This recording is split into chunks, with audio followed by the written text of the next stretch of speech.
And I always hate how that little bit of a delay. I'm always like, don't know what's going on. It says we're going live. I always have to refresh. We've been live for 10 seconds, my friend. Well, not according to my YouTube. That's okay. It's behind the scenes. I don't even see it yet on. Hey, everybody! If you're watching, I'm still waiting to make sure we're live. Are you seeing it, Dave? It says live 32 seconds. Yep. It says all I'm showing is waiting for Popeye. So, how about that? Glitch of the week? No, just probably operator error. Operator error of the week. Yeah, let me. Oh yeah, it says we're live. There we go. Everyone can see and hear you. Okay, there we go. Hi. Do we even have anybody? We have what? 13 watching.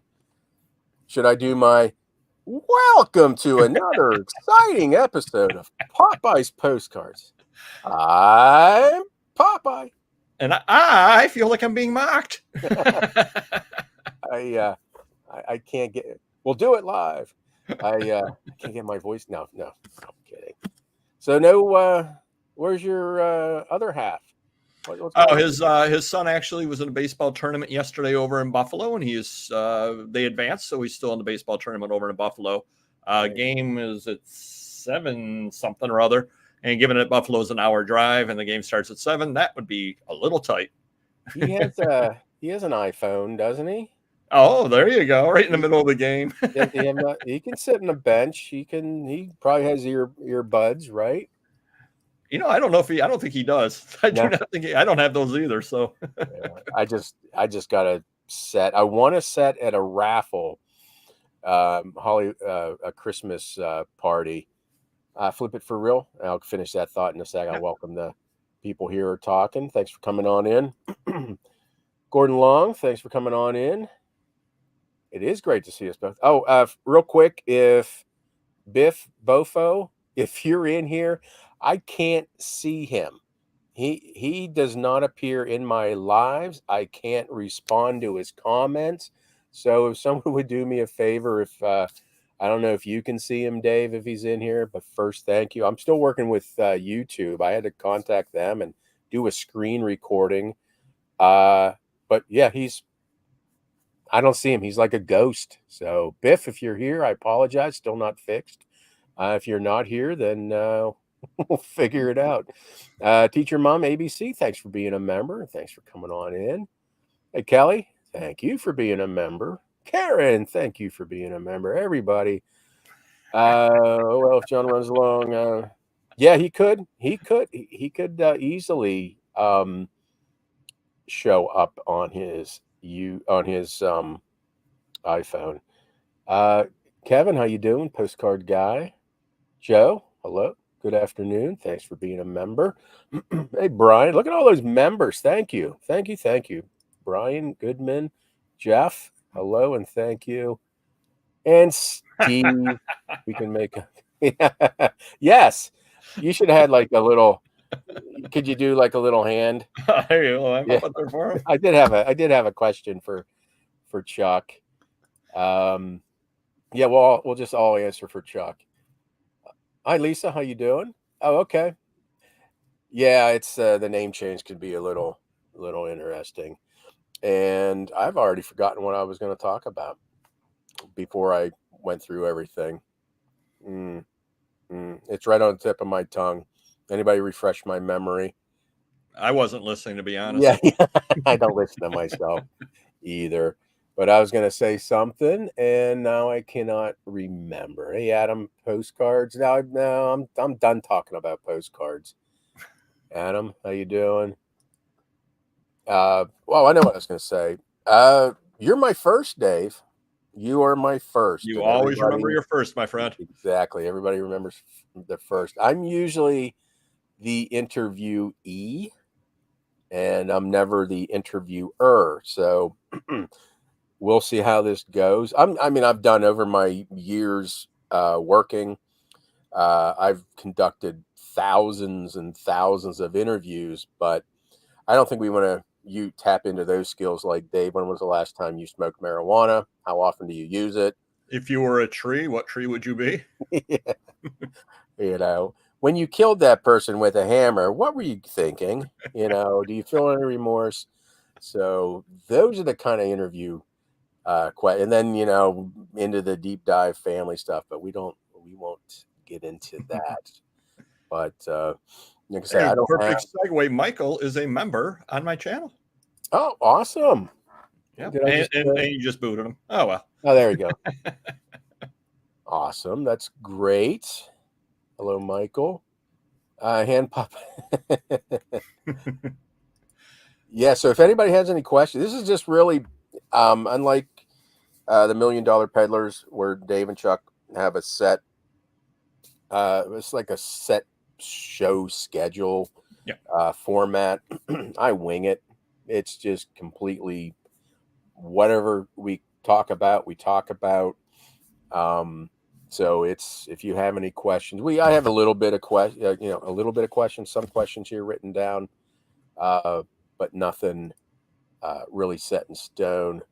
Adam sent a message to your Insta about an hour ago, looking maybe start my first Whatnot show this weekend. Okay, I didn't check that. So, yep, yeah, it's Whatnot's been great, and I hope you have a great show, Adam. I'll take a look at that sometime here in a little bit. And not to crowbar and take over the show, but American Pet Transport, if you want, you can also rely on me as well, because I also sell on Whatnot, and Yes. I'm also on IG. So I'll be able to help you as well if you have any questions. That John is awfully busy running that $1 billion operation over there, and I'm retired, so I have time. Yeah, it's so let me ask you a quick. Actually, the burning question that I wrote this down earlier today, and I wish Chuck was here too, because I need both you all to answer. Cakey brownies or fudgy brownies? Oh, fudgy. Fudgy? Not even a question. Okay. And with him losing all that weight, probably no brownies for him. Well, you can make them with like applesauce or something like that. Yeah, no, I was just that popped into my head today because when we used here's the thing, getting into brownies. It's funny. I actually did think about brownies today. My mother might be the world's worst cook. I think she lost her taste buds at some point and has no idea how anything tastes.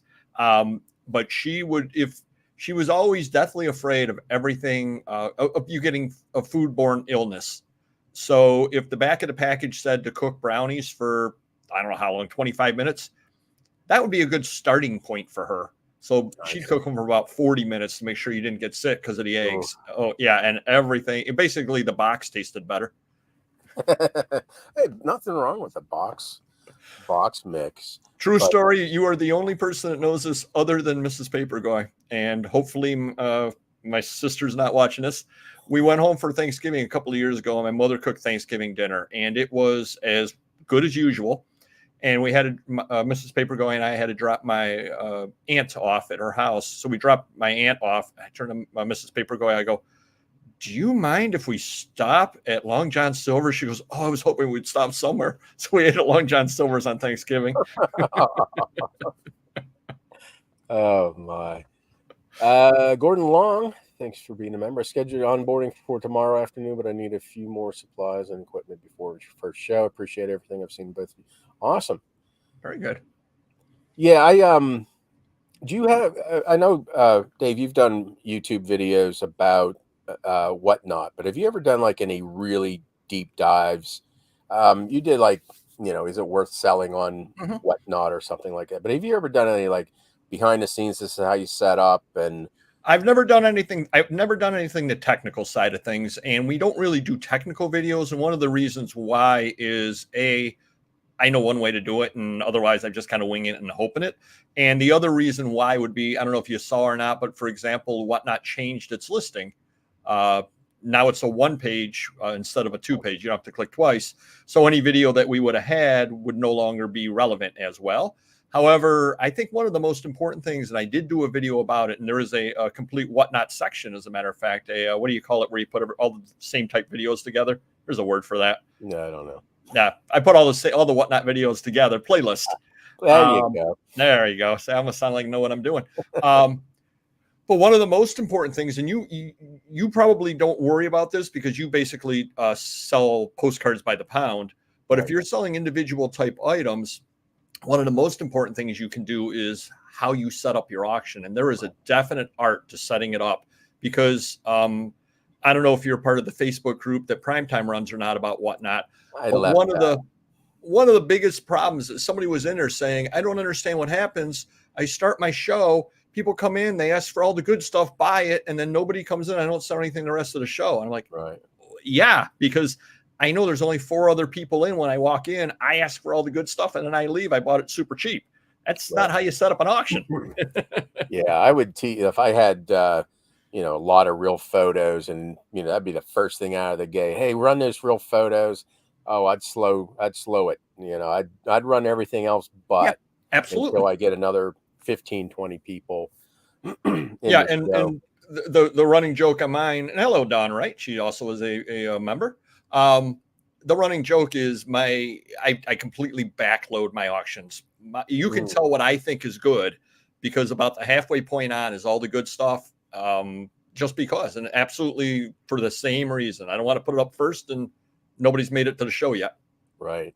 Yeah, I don't even anymore. It's well, the current lot I'm working on, I have certain states left. I started with all the states and multiple quantities of each, and I've been working off the same lot, this bulk purchase since probably when I came back in February. Wow. So it's dwindling down. It's dwindling down, and I've had to supplement it from the 60, 70,000 of my own personal waiting to go on eBay just to kind of keep that going. But I really, after that, I think I'm just going to go back to like half pounds and pounds and just do random stuff because I'm getting so low. No one wants really Massachusetts, although tomorrow I'm doing a whole show just Massachusetts postcards to get them out of my house.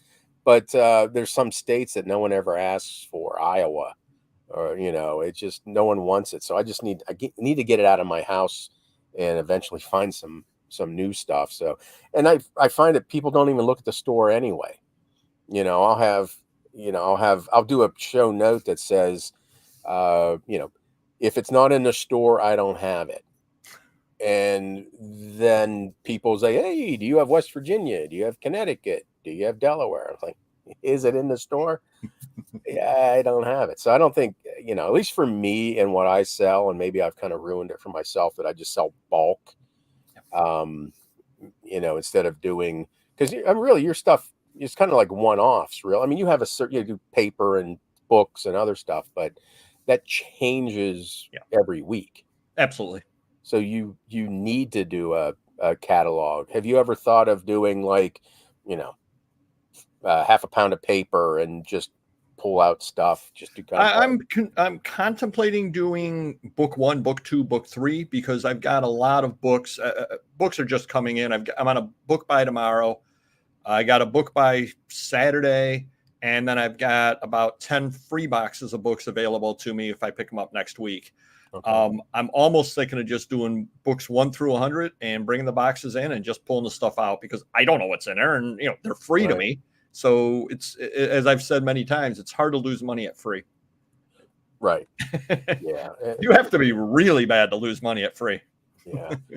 Just real, Steve, and I'm going to do a Yeah. little bit of a tangent. Yeah, that Facebook group, I left it.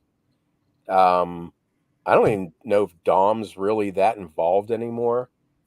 He's got a lot going on with his professional career and everything. Yeah. Professional, but yeah, it's like it's just some of the stuff on there. It's just I just can't get involved. I really, out of all the social, I hate social media. I really, really do. And it's a necessary evil. Instagram, okay, fine. Obviously, YouTube, great. Discord, stuff like that. But there's just something about Facebook. Oof. If it's a necessary evil, just I don't know if can you get rid of Facebook but keep Messenger and I guess you could, right? Or you just never go on it. Yeah. I really don't go on it. I think I'm down to like 70 or 80 friends because I'm not on it, and You know, if someone pisses me off, I'm like, I just boot them. You know, and Facebook, the whole thing is, I mean, probably half those people, not even half, because I only went to high school with like 39 kids. So like 10 kids on there are people I would graduate from high school. And in 10 years, 12 years, I've been on Facebook. We've never said one word to each other. And I mean, I don't really care what they had for dinner Well, you stuff. know what you know where you need to go, Popeyes, which is Where's that? a nice peaceful spot of the internet. You need to go on Reddit. No. I will search Reddit. Every once in a while, I'm searching for something, and Reddit will come up. And there are helpful people on there, but you just got to Oh, you found that guy? yeah, he posts all over the place. Yeah. Oh, Brian. Okay, my Massachusetts. I since I don't really pay much attention to Massachusetts, I'm going to leave some good stuff in there. I have one box. It's all sorted Massachusetts by town, so I don't think it'll be a long show. But Well, can I give you a tip? Yeah. I'm What's not that? much of a postcard guy, but when you do your Massachusetts show, you should randomly spike a lot with Niagara Falls postcard. I should. There you go. I actually bought a Niagara Falls card yesterday. I went to my dealer and I bought a large letter of greetings from Niagara Falls. Yeah, I think you'll have a well stocked show there, Adam, and that's what people like. Just don't be afraid to, the whole goal is to get stuff out of your house. Yeah, just check the store. MD Picker, hello. Yeah, I don't know why I'm still on that. Postcard. Yeah, you got to get those sorted. Yeah, someday I'd like to do that, Adam. Let me see. The Boston Celtics. Yeah, did they play Friday? I'm not sure.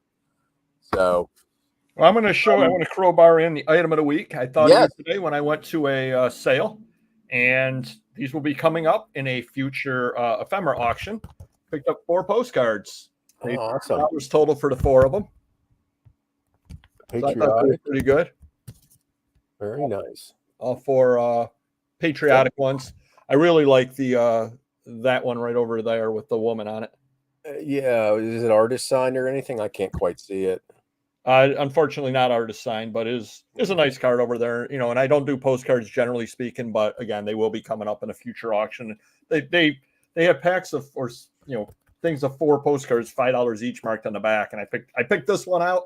None of the other ones, of course, you're hoping that they missed a Halloween or something, but they didn't. Right. But I can make money on that one. That was 5 for all 4 or 5? Yeah, 5 for all 4.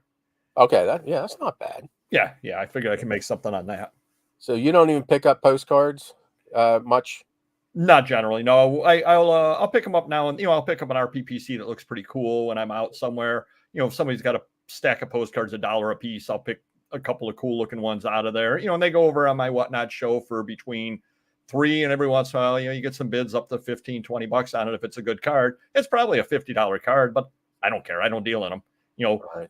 The way I look at it is if I can pick these up for $1.25 each, and they go for $4 to $5 each on Whatnot, I made money for being at the sale, and I was there anyway.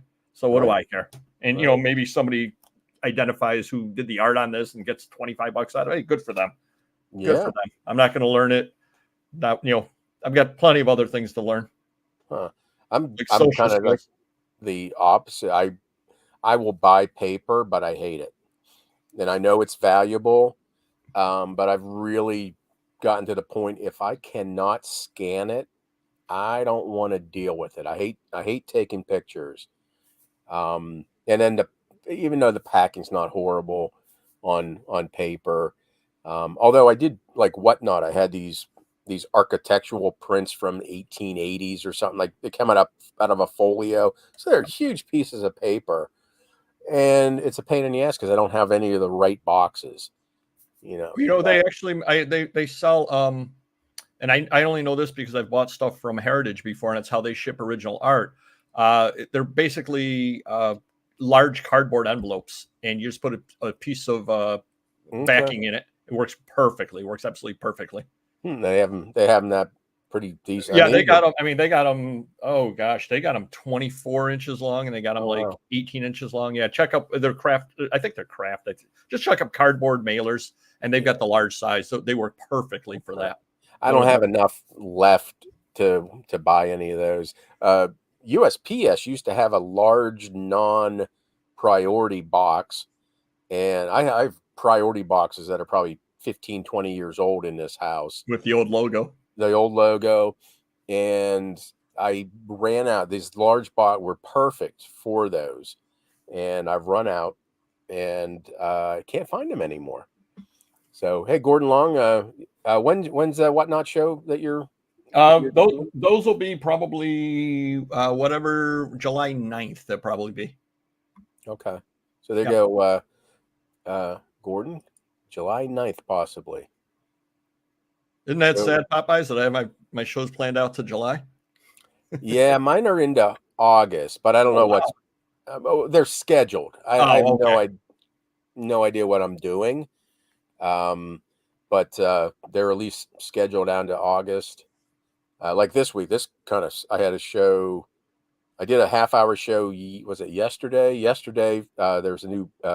It's like the largest, second largest, third largest, maybe postcard dealer on YouTube eBay, and wow. I mean he's doing. I don't know. He was probably doing $500,000 a year, maybe. That's my guess between all of his avenues. And I've known him for about 8 years or so. And yesterday was his first Whatnot show. So I did I was like a fluffer for him. And, I usually don't do that. I've had, people ask, hey, can you lead in? Can you be my fluffer? But I'm getting something out of Mike. He's going to do an interview with me someday here in the future, because I want to learn. I've talked to him at shows before, but I think my audience wants to hear from one of the largest postcard dealers on eBay. I think that would be cool. How did the show go? Okay, he had some glitches, and that's what I was thinking about. That you mentioned about having your store set. They were doing the run next. Run. Yep. And next thing you know, I don't know how many lots they had run, but next thing you know, the run next was not the lot they were showing. I don't know how that happened. I hate running next because I always run into an issue. And so I always have to pin every item. And every once in a while I mess up and I run next and I'm like, don't bid, don't bid, don't bid. Yeah, I've been there. But someone bids. And I don't even use run next. I just have fat fingers. No one has PCs. Huh. There you go. Okay. It sounds like you're getting an antique booth. Yeah. Yeah, I don't vend anymore in antique mall booths. Do you do that, Dave? I've tried it 2 different times, and I basically gave my stuff away for the privilege of having the spot. Yeah. I've only ever been in 2, and one was just really a place to park my show stock until I could get it out again and take it to a show. And I tell you, with postcards, people would just, I swear someone does this on purpose. They'll go to my box of postcards like, oh, here's Alabama. I'm going to take a half of Alabama, turn it around upside down, and I'm going to put it in New Mexico. And they just might take a stack of New Mexico and California and do like that card flip and put them back together. Right. And then it would just put it back. You have to really keep up with it. But with 30,000 postcards, you really can't do that. And that was the problem I had. I live a mile away from the antique mall I was set up at, and maybe once every 3 months I put new stock in, and you can't do that. No, you have to do that. Yeah, the second one I went to, I did really, really well. It was only like $200 a month, and I did really well for the first 2 months, and then, but I never really I can't say that. I did put a new box in like every week. I'd put a new box in. And then I started Whatnot, and I was like, oh, you know, those first Whatnot shows for me, I was doing almost 3,000 in a show, and I was like, oh boy, this is nice. And I just like about a month later, I'm like, I'm closing my booth. No, you can keep the month. I'm going. I'm just getting out of it. But yeah, they once they figured out how to pin an item, they were doing pretty good with that. Um, can you create a Whatnot listing for the show without a scheduling a show yet? No, but No. what you could do is schedule a show for August 1st Yeah. and load it. And then when you do, then you can just move. You'll keep all the items. And okay, I really want to do it July 16th, and then you just move it to July 16th. Just schedule, edit it, and move the date. Yeah. So And put it Adam, up far enough in advance that you don't have to worry about it. yeah, and Adam, if you're going to be doing this, often, yeah, you're gonna, find a time slot and stick to it. I do 3+ hour shows. Um, I'm not saying, you should do a 3+ hour show your first time, but maybe dip your toe in with an hour show or something like that, just to try it out. And you just got to do it. That's all I can say. You just got to do it. Show the cards like I do, so people can see the front and the back, and hopefully the buyers, and schedule it like you said you wanted to do it this week or something. That's not enough time. You need to, since you're new, you need to schedule it maybe a couple weeks from now. That's probably your best bet. And another thought, and I mentioned this yesterday on the $1,000,000 Peddlers live show. Check it out, 7:30 p.m. Eastern on Wednesdays. Every time I've got really weird hours, I get up super early. But when I go on Whatnot early in the morning, 5, 6 o'clock in the morning Eastern, there are not a lot of shows, but they are well attended. So if your schedule would allow you to do a morning show, it's something to think about, because there are still people wanting to shop at 5 o'clock in the morning. Yeah. And everybody wants to do the 8 p.m. show. So Mhm. instead of going up against 40 other people at 8 p.m., you could have the stage yourself at 5 in the morning. Yeah. And maybe at 8 p.m., maybe there's 500 people looking to buy postcards, but they're across 40 shows. Right. If you got Yeah. 50 people looking to buy postcards, they're all on your show because there's nobody else to go to. Right. Yeah. I don't know. This is last year sometime. I needed to. I was already doing full Tuesdays and Saturdays, 3 hours, and I needed to pigeonhole in one more show, a quick hit. And I scheduled, I think it was like a 10 o'clock in the morning show. And so I went in there with my normal states and some other stuff, and they took a shit on it. They didn't want it. And do you have any holidays or greetings? And that stuff took off. It was a whole different group of buyers in the morning. And then sometimes I've gone, I think the latest I went to was 2 o'clock in the morning. Started at 8, went till 2 in the morning. And that, the West Coast, that's only what, no, what, 11 o'clock at Yeah. night. And, the California stuff would sell pretty quick. And you're right. Just real quick, I seen Steve's comment. Yeah, I'm sure I had some postcards walk out of there, but truthfully, the stuff in the stuff in the antique mall, I wasn't bringing my top dollar stuff wasn't in there. Yeah, it's a postcard, right? It was from someone else's booth, and they just throw it in yours.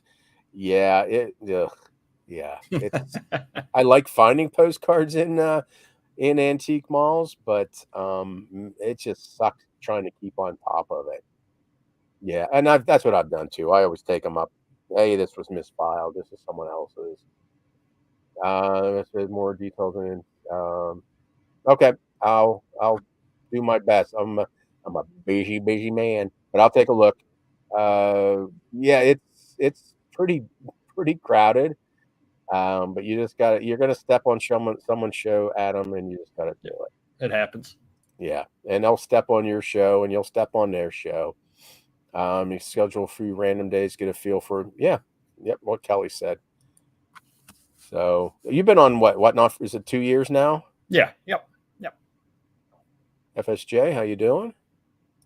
I love the site, absolutely do. I know a lot of people don't like it. The biggest complaint I ever hear from anybody is the prices you get on her. But if you go into it knowing it, I mean, and again, I don't know the first thing about these postcards, but maybe this is a $25 post. I paid $1.25. I don't care. I Yeah, don't care.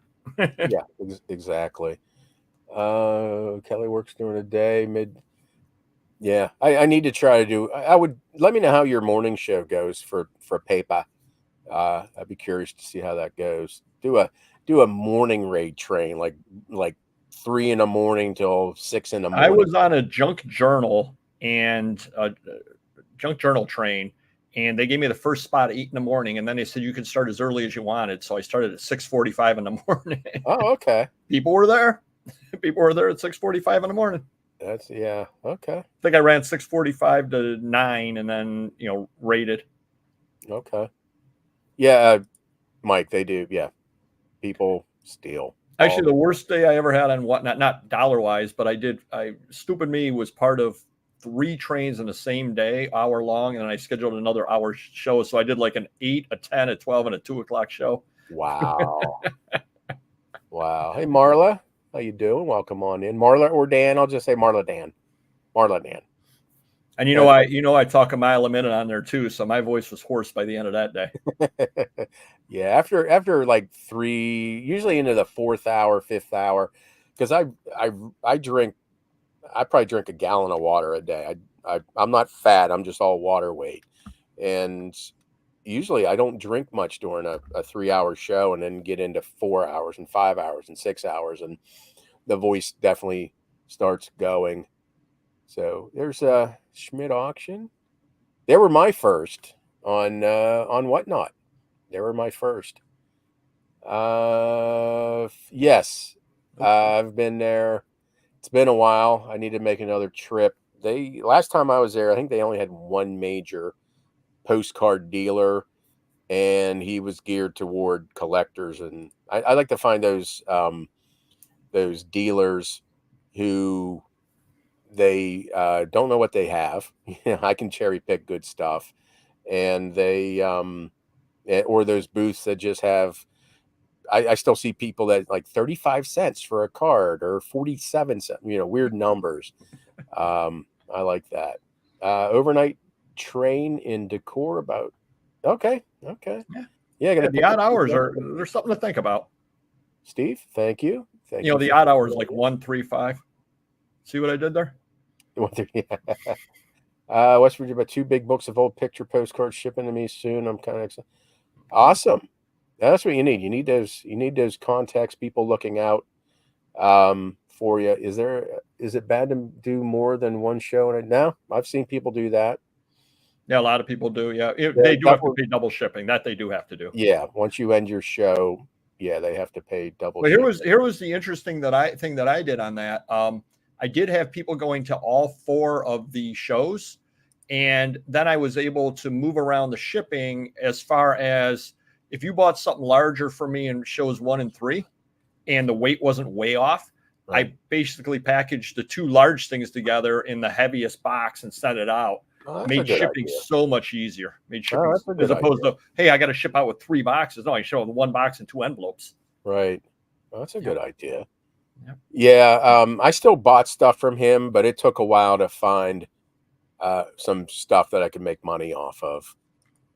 And usually, if I'm at a booth and it's a big antique mall, I usually know within the first handful of cards if I'm going to be able to find something, or if I just want to, give it a cursory glance through the topics or the states that I'm, kind of on my BOLO list.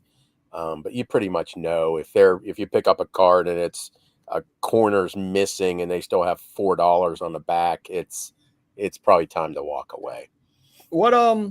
What tips can you give because I know you picked a lot of postcards over at Allentown. What tips can you give? Because you got that postcard alley right there with all the dealers. Now, obviously, there's some dealers that you've dealt with before and you can get better deals because you deal with them, et cetera, et cetera. But how do you go into a show like that?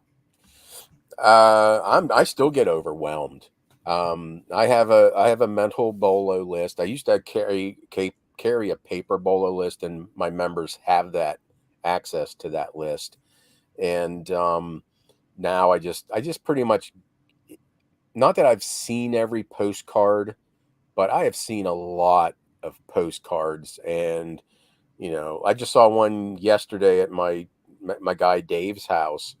It was of the Brown Derby restaurant in was that Los Angeles, Hollywood, out there. And I've seen the Brown Derby restaurant. I've seen thousands upon thousands. I've never seen this view. So I bought it for $1, and it's a $30 card. Oh, wow. So I just kind of go into it. I know what I'm looking for. Like Disney, I'll every show I'll go look at people's Disney sections, because again, I haven't seen every Disney card, but I've seen so many that I know that this one, and I can, that there's numbering systems on the back, and you could check by the canceled date if it's a old one or not. So yeah, I've been able to find, in the dollar box, $50-$60 Disney cards, because most people, it's just Disney. They don't they, they Yeah. don't care. Pre-opening Disneyland cards and stuff like that. So I just have a, like Allentown, it's just so big and so overwhelming. Um, and I kind of go to the dollar boxes, or again, I go to the topics that I know. Yeah. How about you? I'll throw that question right back to you. Oh, I don't. I'm not prepared. No. Well, one thing you said right there, and it's actually funny because Mr. Magazine and I have said it any number of times on our show, is with the magazines, for example, if it's a title that I've never seen before, pre like 1980, obviously I haven't seen Right. everything in 2015 or anything, but pre 1980, if I've not seen the title, I probably should buy it because it is not common by any means whatsoever. So it's kind of almost the same thing you're saying right over there with that. When I get into Allentown, and anybody that has never checked out the $1,000,000 Peddlers, we have, I think, 3 haul videos up from Allentown. And you need to watch those just to get an idea of how large the show is. Right. And actually, Popeyes actually appeared in one with an interview, as Popeyes and I were standing underneath the Yeah, that was last year. underneath the roof, Yeah, and it was Mrs. raining Paperboy that was day. getting drenched as she was holding the camera. She's a trooper. She really is. I asked if she had a sister. You Makes did. lumpia for you. Oof. It's almost like I almost felt like remember Marlon Perkins? We now join Jim downstream as Jim is getting eaten by an alligator. That's almost what I felt like there. But what I do when I go to Allentown is there are certain dealers now, having been there 3 or 4 times, that I know this guy's got good stuff, this guy's got good stuff. And like right when you walk in, when you turn to the left, you've got those couple of postcard dealers. Right. I just walk right by them. I'm not interested in what they have because I don't deal in postcards. Right. I make the turn, I start walking up. Second booth on the left has okay stuff, but it's one of those, I'll go back at the end of the day if I haven't bought enough, because it's stuff that you can make money on, but I don't want to spend all my money on that, and so on. So that dealer there on the right, he's got good stuff. So he's pretty much the first dealer that I really stop and look at. And once you've done the show 3, 4, 5 times, you're like, that guy, that guy, that guy, that guy. I'll walk by the other ones, just yeah, that guy's still there, that guy's still there, that guy's still there. Yeah. And if a tip, because I beelined those postcard dealers you talk about. Mhm. I think the first show I went and looked at their stuff, but it is expensive. So as a reseller, I know there's not much meat on the bone over there. Although I did buy some Halloween cards from them last year and had some meat left on the bone. But I was there. Yeah, that time I met you there for the first time.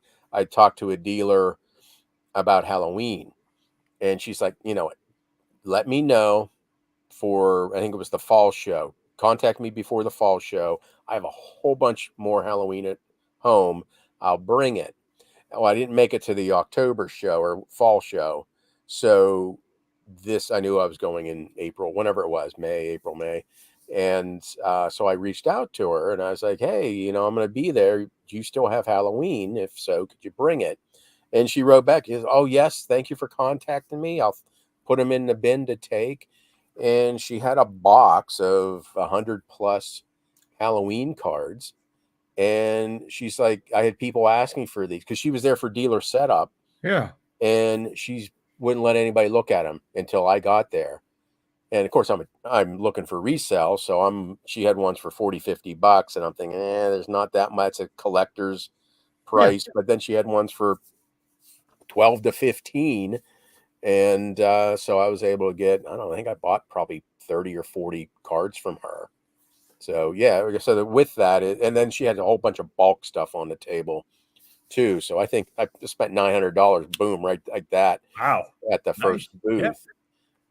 So that's a little tip, make relationship with those other Absolutely. dealers. Grab their business card, take your business card, and hopefully, you can build those relationships, and they will hold stuff for you for the next time. They'll be on hey, I know you wanted so and so. I brought some for you. Well, and another tip, and this doesn't necessarily hold true at Allentown because that's only a twice a year show.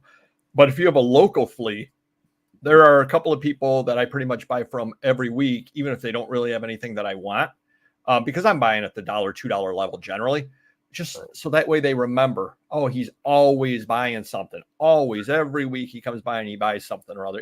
I'm investing $2 this week into the future. And then when they do get something or other, yeah, they know that I'm always good for it. I'm always going to buy stuff. And then they're, oh, you always buy it from me. And they give you a better deal on it. And, you Right. can get stuff, they save stuff for you, etc. Yeah. Yeah. Yeah. I can't nap. I know I'm missing some comments. Kodak. Yeah. Kodak was in Yeah, Rochester. Kodak was all over. I don't really do again very much with the postcards, but I do get a lot of Kodak items. In fact, and this is a tip that I mentioned the other day in a Whatnot show, which I guess you're not really supposed to mention other sites, but I kind of alluded to eBay. But like I do have a Kodak section in my eBay store because Kodak is up here and I can find stuff all the time.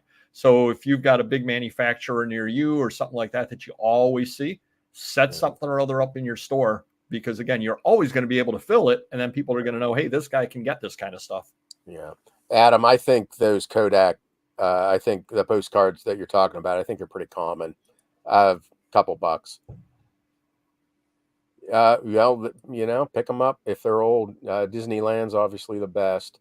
And now that they've redone the Splash Mountain to Tiana's ride, the old Splash Mountain will sell. 2 or 3 raid trains in a day. That's a little bit too much. It was fun though. It was fun. Yeah, good. Is there any? I'm only seeing most of the comments from. I think he's just a talker. I think Steve was being funny. So let me see if I had any other.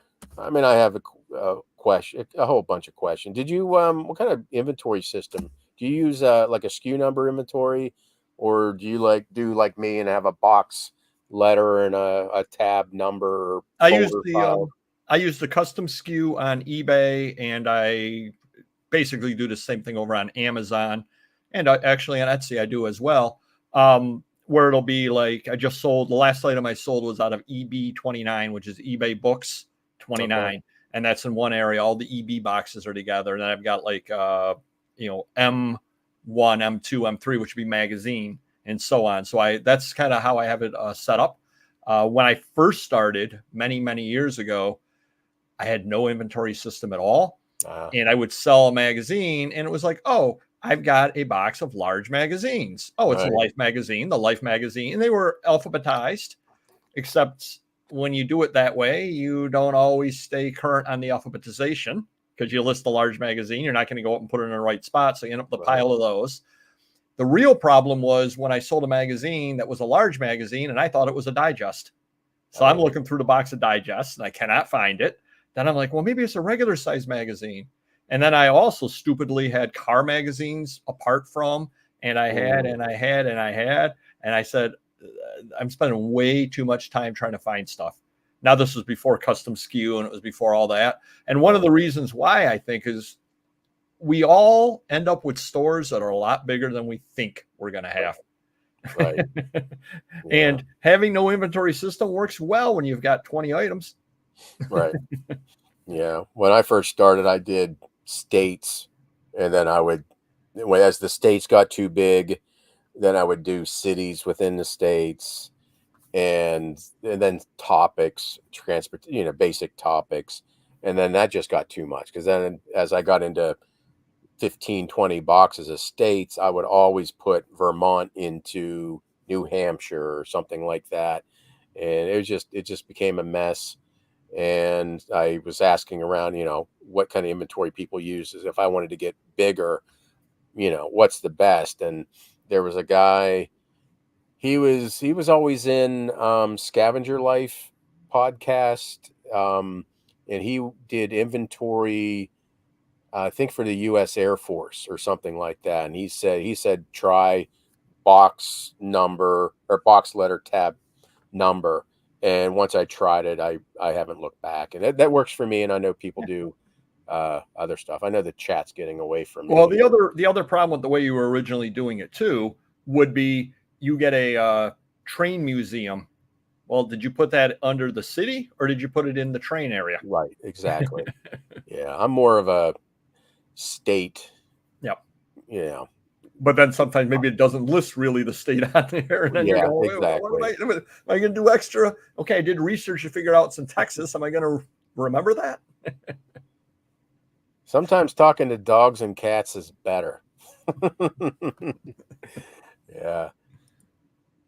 Hey, Mark, how you doing? Thanks for coming on in. If you're into Mad magazines and an exhibit open in Norman Rockwell Museum, Stroudsburg. Oh, that's kind of cool. I loved Mad magazine as a kid. You know what I have? I picked it up. I don't know if you knew this or not, but Alfred E. Newman was based on basically a very, very old character. And I've got one of a business card kind of deal with the old character on it. Yeah, he shows up on postcards back into the early 1900s, pre-1908, and you're like, oh, that's Alfred E. Newman. And it was like, what me worry. And then, the Mad magazine people kind of took that on as their own guy, or that's who he became most synonymous with. But now, what's a postcard like that worth? It's, to me, that's just kind of a common greeting, maybe $4 or $5. Nothing. Do you ever think of listing it on eBay under the Mad magazine section? No, I really haven't.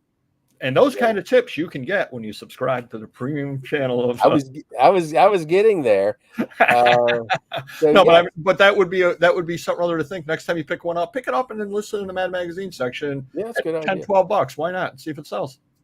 Yeah, I should and could. But to me, I just, in my pea brain, that's a common greetings card, and I'll put it in the quarter box and let someone else deal with that. So yes. You got something interesting going on with the $1 Million Peddlers site. I do. Oh, yeah. I know a lot of people over here do watch our channel regularly, and we definitely do appreciate it. I did see a couple. We have crossover. Yep, a lot of that there. It is paper. We don't do much in the postcard side of things, but occasionally I will. But yeah, we've added memberships, and I wrote a whole little soliloquy here. There's going to be no set schedule for uploads. I'm not going to put myself on on the main channel. We upload Tuesday, Thursday, Saturday, and Wednesday is the live show, 7:30 p.m. Eastern. That's just the way we do it. There is going to be no set schedule. It's going to be when the spirit moves me. Okay. This morning, the spirit moved me, and I put 3 videos up. Oh, wow. Yeah. I've got 25 videos, or we have 25 videos right now behind the wall with some pretty good content on there. I know Dawn was watching a few of them and commenting on them and seemed to enjoy them. So it's going to be regular content. Obviously, we always want to try to give quality and give something. And I know Popeyes has always been a hero of mine. As most people. Yeah. Right. Well, yeah. I haven't heard that before. I'm not saying something you haven't heard before. Exactly.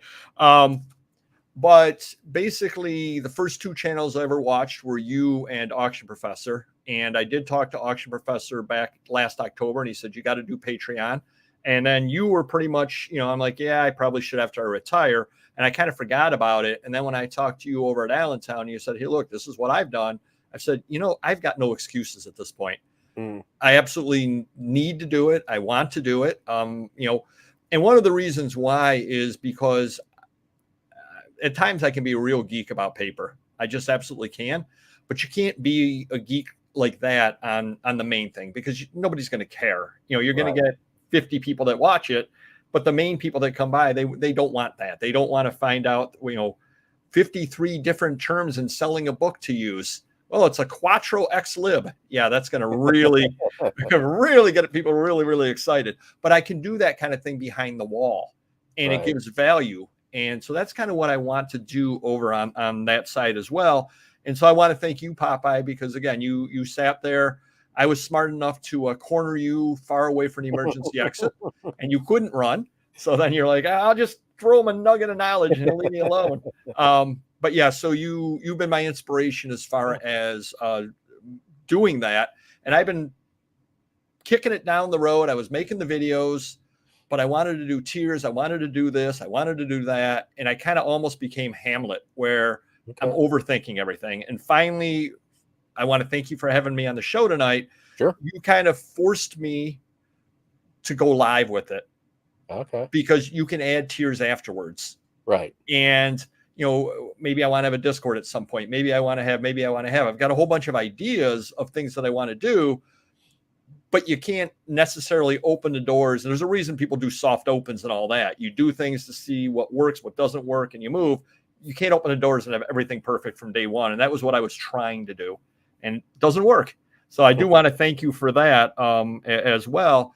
Hopefully a few people would like the content that I put back there. It's $6.99. He is a very big deal. Not kind of, it's a very big deal. It's $6.99 a month. John is kind of big, and I should just get rid of the deal. But yeah, it's $6.99 a month. But here is my thoughts on that. I can think off the top of my head 3 videos that if you were to subscribe, and as John said, subscribe and then unsubscribe. Yeah. Big deal. Watch what you want, and then come back in a few months when there's more videos up. No problem at all with that. There's no penalty or anything at all like that. Right. But I can think of 3 videos that I have up that the tip that I give in there or something that I tell you in there will pay for the $6.99 in and of itself. There's 3 videos I can think of that have that in and of itself. And if I can do 3 videos a month that save you $7, right, that's value for the money. I agree. I just did. I think it was last week's video was like a half hour, really deep dive into rare and very valuable Disney cards. And not only do I, because there's a couple websites that talk about them, but I pretty much showed people where I bought them. It's I can't use the site anymore. They're still there for just a couple bucks for the picking. And I hope someone bought them, and hopefully the market's still there. But if that market's not still there, I gave you enough other information to keep an eye out for. So without giving away I can't think of the analogy, something about milk and cows and something. But can you give a little, for me, I did, I have that 24-part beginner's guide, Steal My Business Model. I teach you everything you want to know about almost everything. But I put out the first 2 for free, first 2 episodes for free. Is there give us a little teaser? Can you give maybe just the titles of some of your videos that you have in there? Of course. Like we do every Saturday, drops at 9 a.m. a new Bolo video. I do Bolo videos, but I do them a little bit differently over there, where a lot of times Mr. Magazine, when he picks the things out for the Bolo, he wants to razzle dazzle, which is fine. That's what he wants to do. He wants to razzle dazzle you. Right. I go more for the mundane, and I'll pick things out. And you're saying, well, why are you going for the mundane? Well, because it's great that he sold this item for $500. You're probably not going to find it. The mundane, you're going to find. And I bring it up and I say, here's why it sold. Here's how the listing could have been improved to make it sell better, and so on. Here's a tip. I'll give you a perfect example. There's a magazine that I give a tip on when you're listing it, what to do. Not that it'll help it sell necessarily, although it will, but it'll keep you from answering questions later. It's just a simple thing that you sit there and you say, and it'll avoid answering questions later, which is invaluable in and of itself, because people bother you, what's going on, and you got to go find it and search and then answer the question when you could have just put it in the title to begin with. So that kind of thing. I do a lot of haul videos. Like when I go to Allentown, I'll do a haul video. This will be like the second part of the haul video with some stuff that I don't necessarily want much as you gave the information I don't want thrown out to everybody. It's information. I'll give you a perfect example. There's an item that I bought at Springfield that I go a little deeper into. Here's why I think this was probably the best buy that I had, and a different way to think of it. So when you're out and you see a similar type item, you think the same way. Okay, good. And John's signing up right now. I'm sorry, what? And Popeyes is signing up right now. Yeah, I kind of wish that you could give. It would be nice if YouTube you could give memberships away, and I don't know if you could do that on Patreon. I resisted doing membership for a long time, and this is my second go around with YouTube. And given all the times that I've kind of disappeared for months and then come back, this last time I was gone for almost a year, and it's just you need that break. But I always like, no one wants to pay to listen to me, and I mean, yeah, I have some people that have proved me wrong, and I deeply appreciate that. But I don't know, I once threw out the idea of like me being a personal shopper for someone, I don't know. What would you pay me an hour for me to go to a postcard show using my knowledge and experience and expertise? I sit down at the dollar box and I pick out cards, at $1 each. Say if in that hour I get 50 cards, you pay me obviously the $50 for the cards, and then X amount of money for my time and my knowledge. Because that's when I go to postcard shows, I'm there to make money, so that's taken out. But I feel almost schmarmy doing that, and I've thought about the,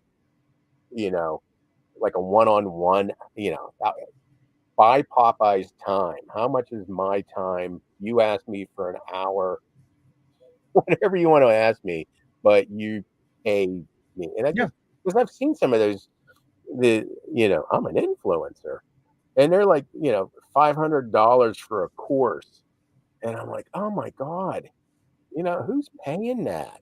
It just, I don't know. No, and it's funny. One of my subscribers over on $1 Million Peddlers, that was one of the suggestions they had.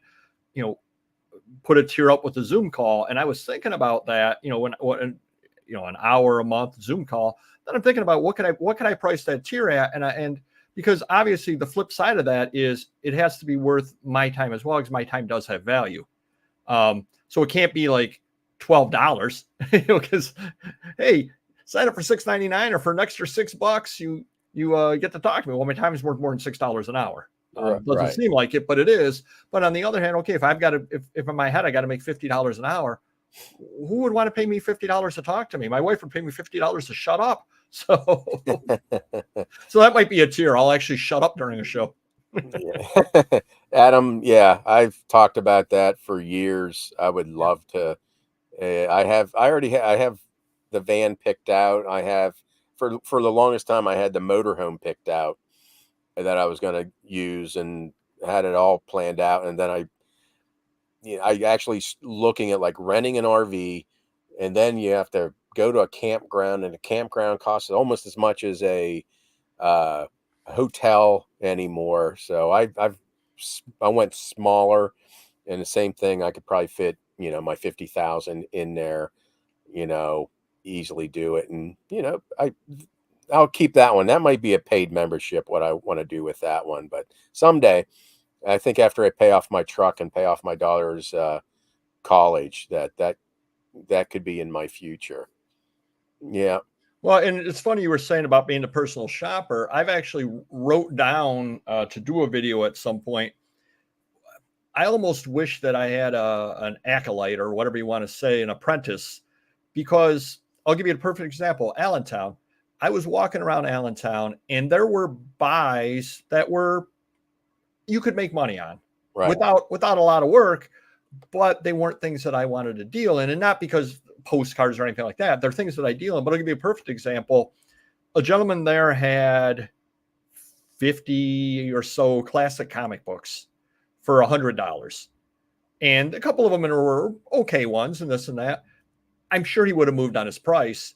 If you could have picked those up for $75, there's money to be made on it. Another gentleman, right when you walk between the two rooms near the front, he's the guy on the right. He's had some Scientific American magazines there for $3 a piece for about 5 shows. I'm sure, or I would hope, that if you said to him, what do you need for the box? You probably could buy the box and there's money to be made there. Right. And almost one of those, you pay me $50, you have a pocket full of money, you walk along with me, and I'll say, buy that. And I'll be there as you're negotiating. And maybe I'll give you a little bit of tip. Hey, do this when you're negotiating. Right. And go home with $500 worth of stuff that you paid, and you go sell it for a few $1,000s. And meanwhile, you learned how to negotiate from me. You learned how to work a bulk deal. You learn. And I'm like, I can't figure out how to monetize that, because that is value. There is definitely value in that, because people don't do that. And that's another thing there. I was at Madison Bachville show this past, I did the haul video on that, or it's coming up. I think it's coming up on Monday. So do check that out. And I got a couple of really good deals and figured out a way to approach in order to get really good deals. And we're going to leave it hanging like that. You'll find out more if you subscribe. But I've never tried negotiating this way before. It worked wonders. And it was just like, wow, that actually does work. So that alone is worth the one-time $6.99 membership to watch it, steal that idea from me. And then cancel anytime. That's what absolutely. I met a couple of my subscribers or channel members at Allentown. So it was kind of cool to meet people. Yeah. And so I talked to them, and like the next day I saw them, and they're like, they would ask me how I'm doing, what am I buying? I'm like, I don't know. I said, I'm kind of overwhelmed today. I don't have a good game plan for the day. Cancel your membership, because I don't know what the hell I'm talking about. But I think they still members. They might be. I don't know. But yeah, cancel anytime. Oh, I didn't realize that what you just said there. You get new memberships. There might be an idea to give away a membership every month or something. Yeah. I didn't know that either. I was looking for it. I saw this. You're an eligible creator with channel membership enabled on your channel. You now get memberships at the start. Okay. Do you know how many, Mark? That's right here. Not sure how it works. Okay. I haven't looked. No, something to look for though. Yeah, definitely. Yeah. I'll have to look for that. I have all those, the apps about where to stay. Oh yeah. I've planned it pretty much out, Adam. Kane, how you doing? You could just pretend I have a flat tire and stay parked on the side of the road. You could do that. But yeah, there are places, there's apps out there that you can, you can stay pretty much places for free. It's a lot easier probably in a camper, van life than it is with an RV, beside the road or something like that, or in a McDonald's parking lot or wherever. But yeah, my wife wants nothing to do with it. But I need a home base, so I guess as long as the mortgage is paid, she'll be fine. It's only for 1 month. Okay, but still, it might be a good. Well, that would be good though if you used one and you gave it away to somebody in a chat once a month. Some kind of a giveaway to somebody. Yeah, definitely. So, and the other side of that as well is, okay, I give you a free membership this month, and you go, wow, there's value there. Right. You may say next month, hey, I am going to opt. What are the odds of me winning 2 months in a row or 3 months in a row or whatever? Yeah. I've never joined a membership anyway, because I just haven't. And so I'm just wondering. I know for us, the paper point, we are in a very niche market, and we've been in this niche market. Not we're a specialist and not a generalist.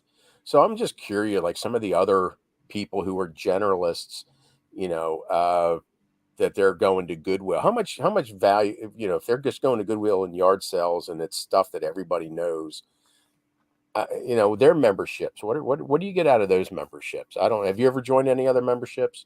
The only one Auction Professor's Patreon.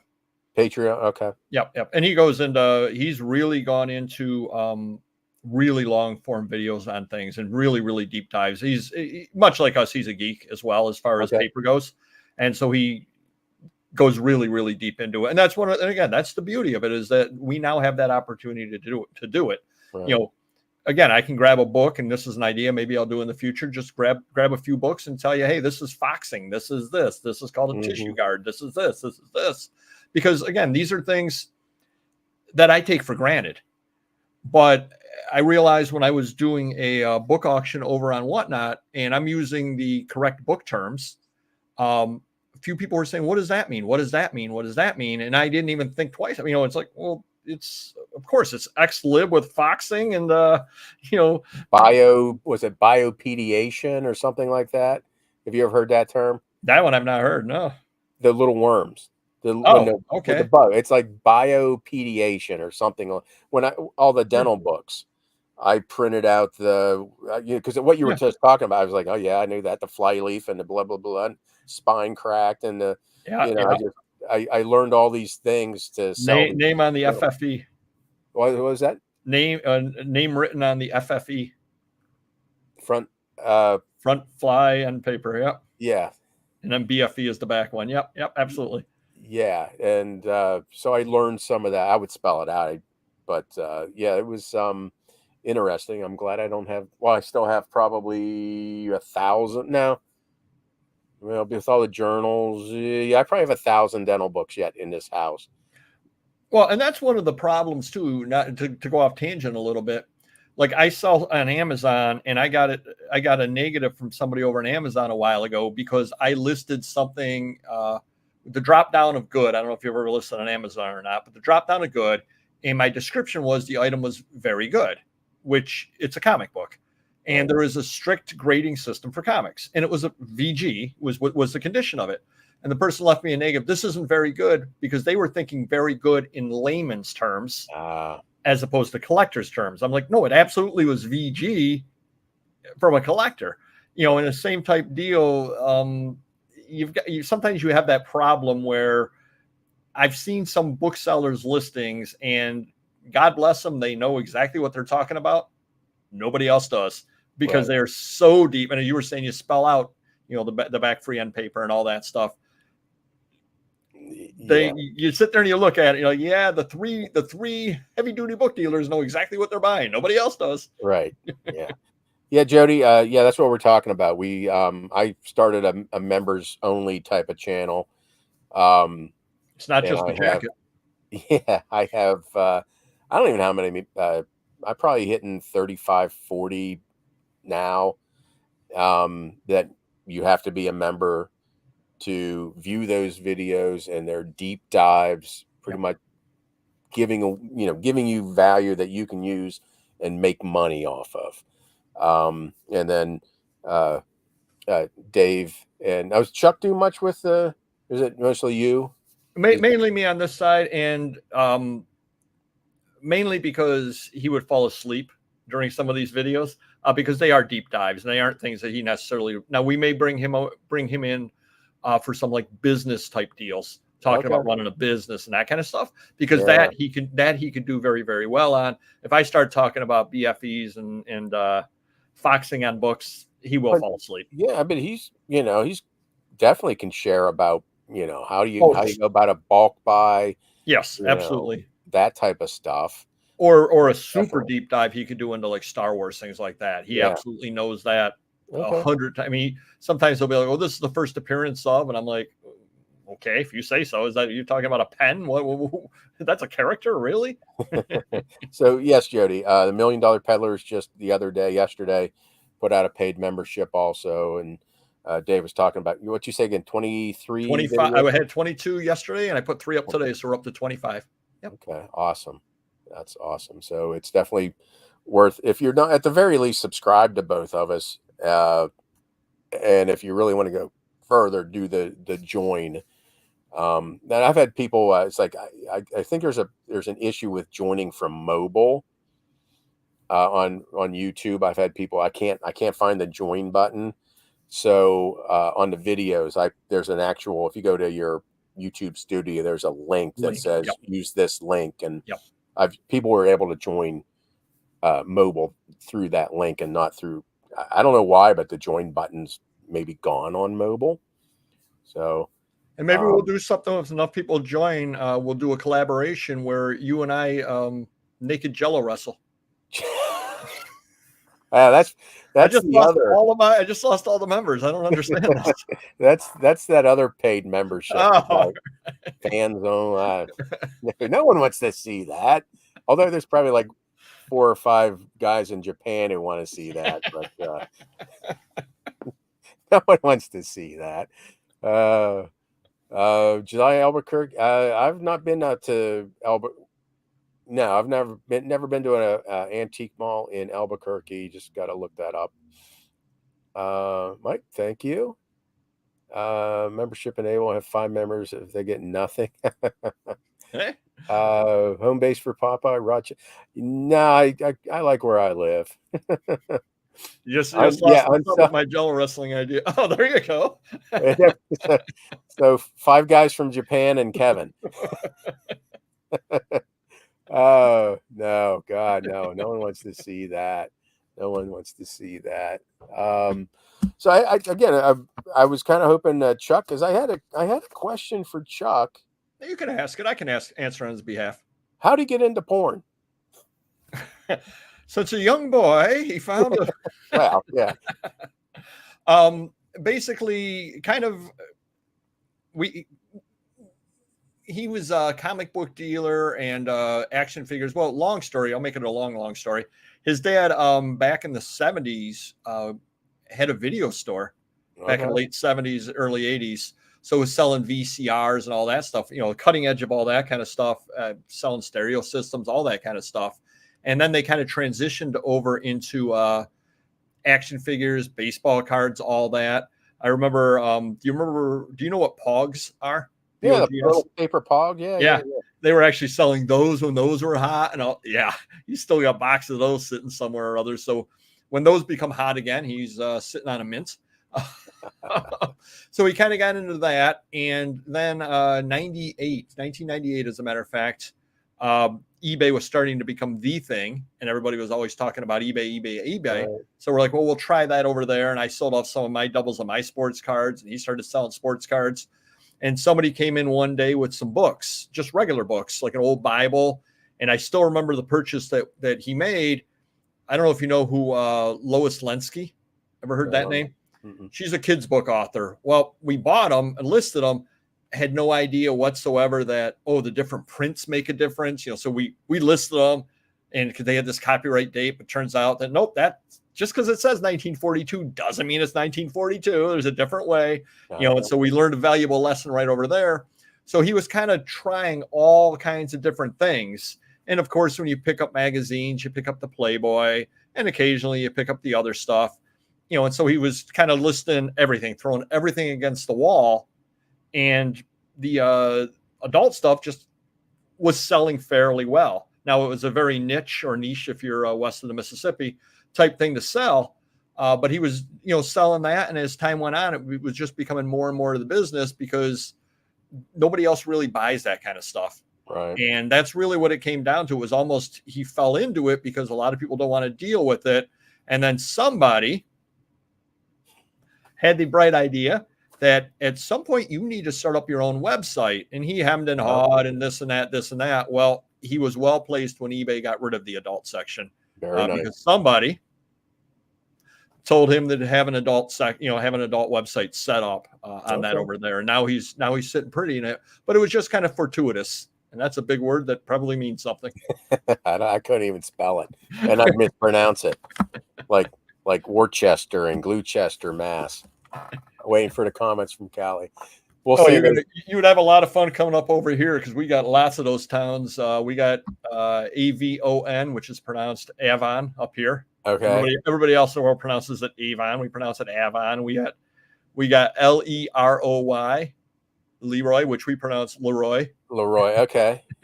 Yeah. And then we got Chili, which is pronounced Chili instead of chili. Ooh, I'd be chili all over that one. Yeah, it's Chili. There's one. It's like Canada Gugua. Oh, Canandaigua. Canandaigua. Yep. Canandaigua. I'll forget that. Yeah. Canandaigua. Yep. It took me forever, like Chautauqua. Oh, Chautauqua, yeah. But Canandaigua. But Daigua. Okay. Daigua. See, I've already messed it up. And there's it's Juanita. It starts on Oneonta? Oneonta. Yes. That's a fun game. I just show it in this one. But yeah, there's some Kelly Gloucester. I just made that one up. I knew it was a fun game. We're gonna have Popeyes come on our show at some point and just read New York State things off of his postcards, and I have to try to guess what they are. Yeah, there was one. There was one. It was a town in Connecticut, and it's spelled Miauns. Yes, Miauns. It is Miauns, Connecticut, and I didn't want to pronounce it. And I don't know if Brian Goodman's still in here. He's from up in New England. He knows the Connecticut towns. I was like, Brian, is this pronounced how I think it's going to be pronounced? And he said it is. But yeah, the towns and me, I can't do it. But for the longest time, I knew it was Worcester. And for some reason, it got into my head that it was Worcester. And I said, Worcester. And I'm like, and then so people kept correcting, or no one corrected me on Worcester. And then I was like, oh, I'm an idiot. It's Worcester. And then so it just morphed from that into there's a, I think it was on Wikipedia, and they have a little how to pronounce it. And it's some guy going, Worcester. Right. And so it just run. You know what always makes me laugh about those though? It'll be, if you click on those, the video goes, how to pronounce Worcester. Yeah. Worcester. You just told me. I can bail before the end of the video. Yeah. Cuba, Rome. Yeah. But yeah, Miami. Yeah, exactly. It was kind of, I found it. Of course, I have the humor of a 7-year-old. So I found it very. I'm going to give you one to pronounce. You may or may not know how to do it. It's I don't know if it's I'm going to say it's a province. It's not really a province. It's an area of Mexico. Oaxaca. Yeah, I know you've seen it on cards. Yeah. Oaxaca. Yeah. Good luck. Yeah, I've heard Oaxaca, but I would not know that that's how to look at it. I'd be like, well, I don't know what this is. Yeah, that should be a members video right there. Me pronouncing, just picking out. You all just send me like, take a stab at this, John, and some, Pennsylvania stuff I can nail because I grew up. Intercourse. Oh, intercourse, which is between Blue Ball and Paradise. There you go. So yeah, but yeah, I don't know, and I don't care anymore. Yeah, then it's like, yeah, there's a Worcester, and it's probably where I knew it because there's a Worcester, Maryland. It's Worcester. It's not Worcester, and then you got Worcester, Ohio, but it's just. But that's actually how they spell Worcester, Ohio. They actually spell with the W. There it is. But yeah, I did that Valdosta. And in Georgia, and people are saying, no, it's Valdosta. I was like, there's no A, it's an O. And so I went and did the little how to pronounce, and it's Valdosta. And but and I understand it's regional. I don't know if Cameron's in here, but it's not Oregon or Oregon. Oh yeah, yeah. It's Oregon. Oregon. I was like, okay, then then spell it the way you want it pronounced. Oh yeah, New England town. So yeah, tomorrow at my whatnot, I have several boxes of Massachusetts, and we're gonna butcher the hell out of You're it. gonna have fun. And I was sorting Maine card. I bought like 8 boxes of really good Maine cards that are still upstairs, and I was sorting them, and it's like BFE Maine. Then there's West BFE Maine, and then there's Central BFE Maine, and there's North South Western BFE Maine, and they're like all different. I don't know, because it's like, is it the western part of the same town, or is there actually Actually, a town, yeah. another West BFE Maine? And Kelly was like, "Yeah, yeah, you don't want to." They're like 80 miles apart, and you don't want to confuse West BFE with Central BFE, because they get mad if it just I don't, exactly what Dawn said. I wouldn't even be able to East spell Bum. that. It's either Regina or Regina. In Canada, it's Regina. Yeah. I believe it is. I've been up that way. Oh yeah. I was telling Dave this before the show. It's Norfolk, Virginia, Suffolk, Virginia. And I would say Norfolk. So you can That's tell I'm not from there. that's how they pronounce it. How to pronounce? Yeah, you spell it. Yeah, exactly, Steve. Yeah, wait for it. There it was. Their compass is in Maine. So yeah, that'll be tomorrow. I don't think it'll be a long show, but let me see what else. Are you have one kid? Random neighborhood. Yep. Random neighborhood kid. Yep. Is he interested in the reselling world? Right now, he's an electrician. He's training to be an electrician. So That's that awesome. it takes up a fair amount of his time on that. He does tell me when he sees sales, so that's a positive. Okay. And I'm trying to give him some kind of an eye for it. I think right now he's got, he's 20 years old, so he's got his own ideas of what's important, as far as we were all 20 at one point. So he's out trying to have fun and all that kind of stuff, which is good. But he's got, I think, a good backbone as far, or good foundation, just haven't been around and seeing all this stuff. And I tell him about the deals that I get, and if I can get him to carry stuff. So I think at some point he may get into it. Yeah. Is he doing like new construction, or is he going into people's houses and doing old work? New construction, commercial. Okay. So I was just thinking, if he can get into that old work, he gets into a lot of people's houses, into their basement. He sees a stack of old comic books and comic books. Oh, yeah, right. He has a stack of your business cards. It's like, hey, I saw that, just in case you ever want to get rid of it. It's $500 for the electrical work. Here's my dad's business card if you ever want to clean that stuff out. That's a good idea. And I know at some point he's been talking about, now he's only been doing it a couple of years now, but he wants to get into doing side work, which would be the residential stuff. Yep, absolutely. Yeah, there you go. Portland and New Portland and Central Portland, and yeah, Chicken Barn in May has some good cards. Cool. But the reason I asked is my daughter wants nothing to do with the Popeyes Postcards empire. And my wife doesn't want anything to do with the Popeyes Postcards empire, even though they're both like, ooh, we like the money that Popeyes Postcards empire brings in. But over the last couple days, my daughter's like, oh, I need some money. And I was like, I need help. I always need help. And I said, always something to do. Yeah. So I said, listing, I make my money from listing. That is where I get the money. But the last 2 days, the million airplane cards, I kicked out 6 banker boxes full of postcards. And it's because my daughter worked. I was like, okay, I'm going to bring in 3 bankers boxes, which contain 5,000 to 6,000 postcards. and some are stacks of 100, and there may be like one box she pulled out. There were 10 stacks of 100 of the same card, and I was like, here's an empty 8-foot table. I want you to sort into piles. Put like airplanes with like airplanes.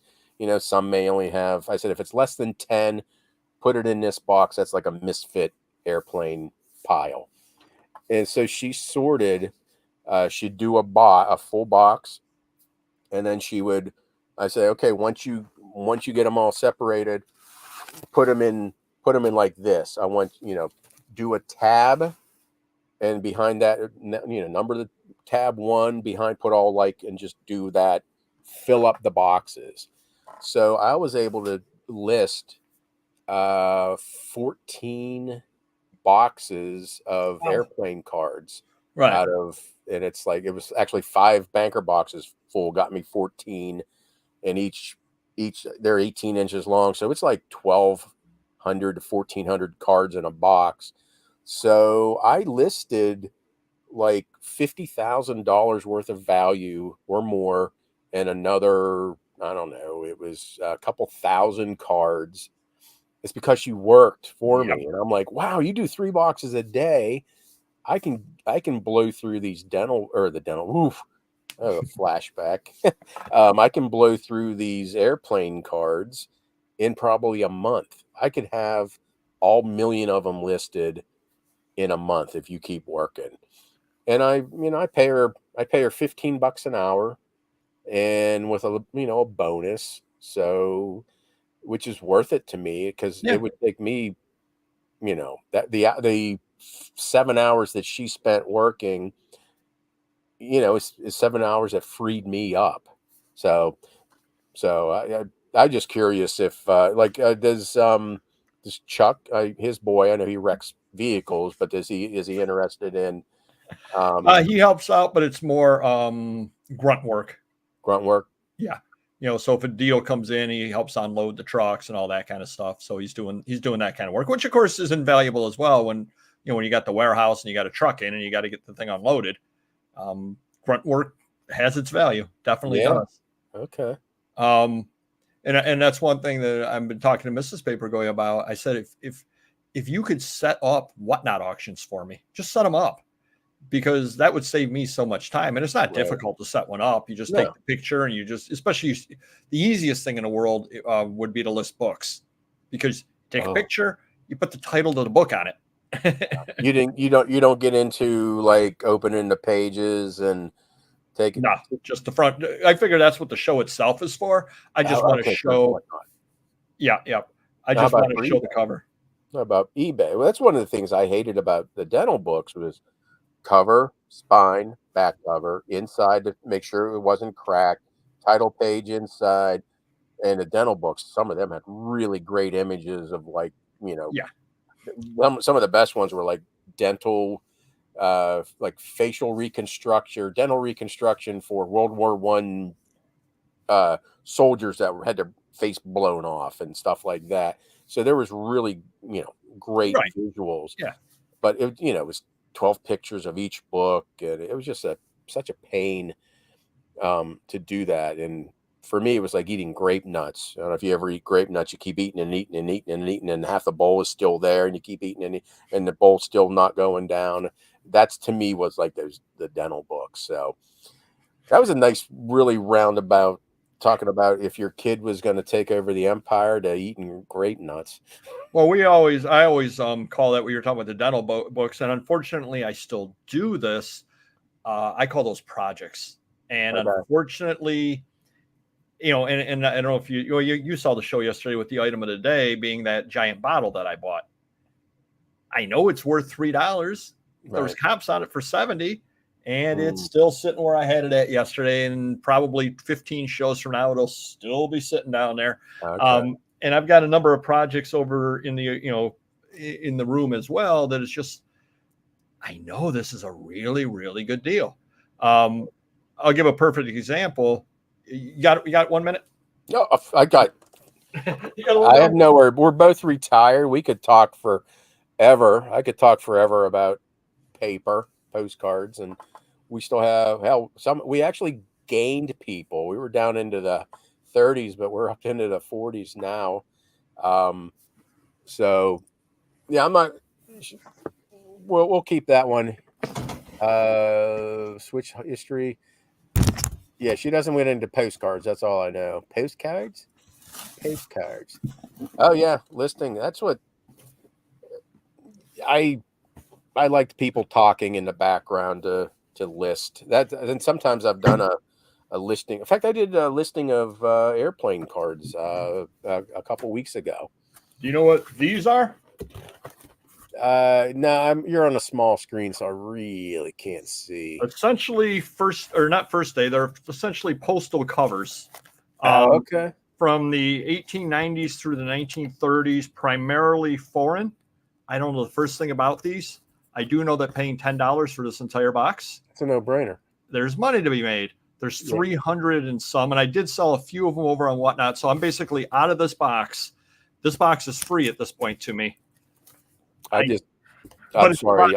I just had a membership video just pop into my head. Sorry. No worries. I keep a running. I have a list of, actually I have two. I got a damn bug. I have two lists going. One on my phone. There are probably a dozen ideas, but just one popped into my head as you were talking about that box. Yeah. Shit. What is it? Okay. And then I bought this at Madison Bachville. These are all envelopes and letters from early 1900s on through, including Mason and World War I letters. I paid $65 for the entire box. Nice. Unsearched. I have no idea what's in there. I'm going to be bringing these over to Whatnot at some point. Okay. I just have to, find the time to do that. But again, these are what I call projects. In order to do the right thing with these, which is why I'll bring them over to Whatnot and let other people do the work, is, you go through every letter, you see what they mention, you do this, you do that. But it's a project to me. Other people that do this kind of thing all the time, they'll love it. You sell a stack like this to them, and who knows what's in there, and they're happy. Yeah, and I'll make money too. But they're projects. Right. I have that out in my garage. I saw today that I will buy paper, but I don't like listing it singly on eBay. Just the research for me. I don't know. It's something I got to hang up about it. But I will bring it to Whatnot in bulk. Yeah. And let people go at it. And Popeyes. When I first came on, Steve, Dave looked like he was at the door of Popeyes, way in the back. And actually, I had Popeyes today for lunch. I got my daughter and I Popeyes. Love that chicken at Popeyes. And when I actually like the sides. The sides are incredible. Yeah, same. Yeah, they have good food. Better than I don't even get. I'm not sponsored by Popeyes, but I'd like to be. When I nuked my very first channel, which was a stupid thing to do. I could probably have like 2,400 people now, but yeah, I would every once in a while I would check because I just I disappeared, and people thought the Popeyes chicken people came after me, shut me down. No, but Popeye does. He's in a public domain in the UK, and he falls under, I think Steve said the other day, he falls under 2025. Oh, wow. But yeah, love that chicken at Popeyes. So, but yeah, those projects, it's too good just to let sit. And it was probably a couple years ago. I could go into I've always had that eye to buy stuff. And just knew, like what I like to do is I like to watch Antique Roadshow, and they show what it is and they talk about it, and I'm normally, more often than not, I'm like spot on with and I don't know shit about some painting from whenever or anything like that, or little trinket, but I'm usually spot on with the prices because I've always had that eye to know what something's worth. So I used to go to all the Goodwills and I'd buy all this because I'd go walking around and I was like, that's a $50 bill. I know that's a $50 bill sitting there. One time I bought a whole bunch of little skeins of thread that was probably from the 30s, 40s, 50s. So it was like some grandma died and they brought her sewing kit to, excuse me, to Goodwill, and it was like $7. I was like, I know I can get a lot more money. And so I bought, my wife was like, she looked at it, she's like, why are you buying that? It's someone's old thread. I was like, because people want that old thread from the 50s and 40s and it's still in the little skeins. And I think I sold it for $120. Um, but I had all this stuff. I had 10 big totes of stuff that was probably 20 to $100 bills each. And no one wanted it for like $250. So I redonated it. Let someone else find it. But I don't know where I was going with that. Well, it's funny you say thread. I was at a estate sale up here, and it was one of those dream houses that the owners were in their 80s or 90s and had been in the family for generations, and they had passed, and stuff was untouched basically. And I did find a box of old thread still in box, and it wasn't. There were the longer, I don't know the word for them, the longer spools of it, and they wanted like $10 for it. And I'm like, it's got to be, in doing paper, I could just tell from the graphics. And this is the late 1800s. They want $10 for new old stock from the 1800s. Yeah, I don't know a lot about sewing, right. but I know there's money to be made, because when you take the inflation calculator into account, they paid more than that back in 1898. Yeah, I think I can make some money.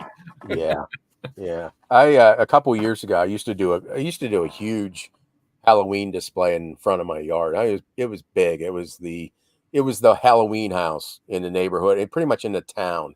I'd get 700 to 800 kids by every year, and it was pretty big. But one year, one of my animatronics, I needed the wall wart, the little DC ACD, the little transformer. So I was like, no one's gonna have it. Let me just go to Goodwill to see if they have that, because they always have boxes of that stuff. Oh And yeah. I needed, like, I don't know, a 1 amp, 3 volt, whatever the hell it was. And I'm in there, and of course they didn't have it, but I was just walked by the toys, and there were My Little Pony, uh, My Little Pony toys, and I looked, and I've sold those before, like 20 years ago when I first got onto eBay or whatever. And there was stuff, the first generation of it, the play sets in boxes and stuff. So I knew I grabbed the cart and I walked out of, I just went like pretty much like this. Every My Little Pony thing that I found, I threw it in a box. I don't know, spent $30 on all these play sets and stuff. And I knew it, and I just made several hundreds of dollars off of it. But it just anymore, there's it's just too much. Well, So but I call that stuff, I've always called that stuff free throws, and someone's got to shoot the free throws. And a few years ago, I was at twice a year, they called a flea market down at a local school. So people run out little tables down in the gym.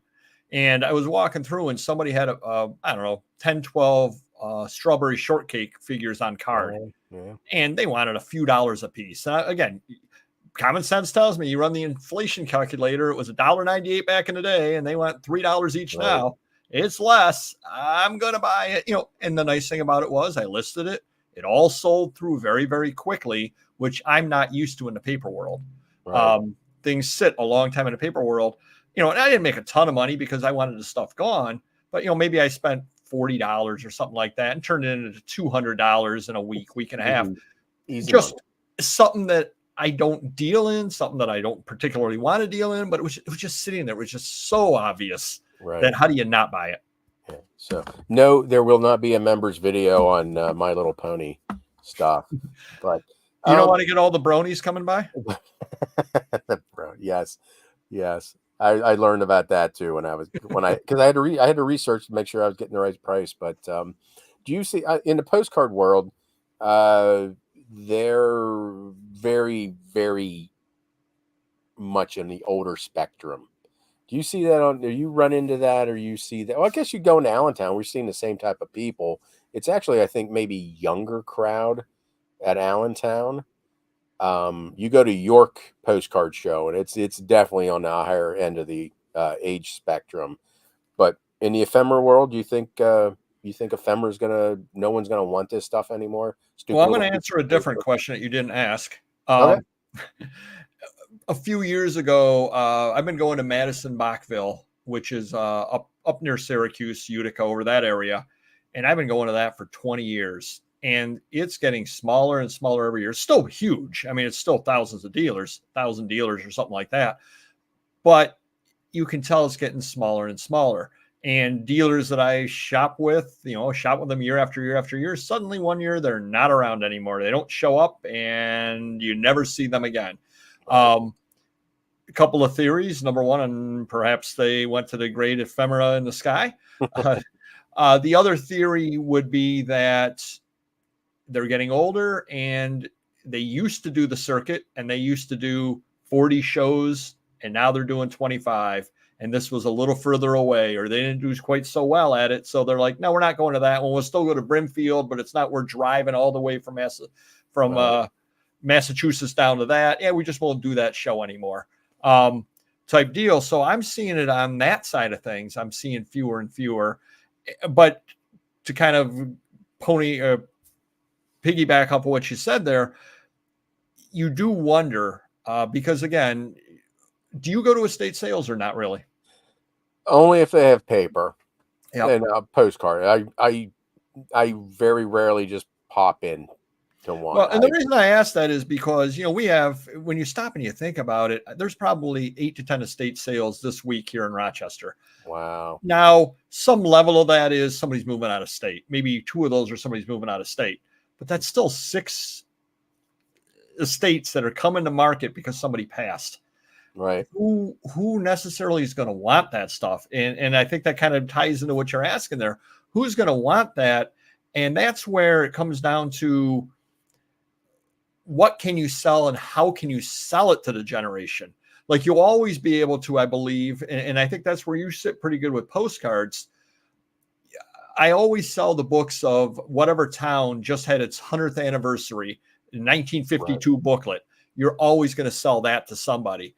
And I think you've got kind of an idea, a good spot there in postcards too, because I think there's always going to be somebody living in that town. Right. So there's always going to be a market of some sort. What I'm worried about is you get into things like Hopalong Cassidy.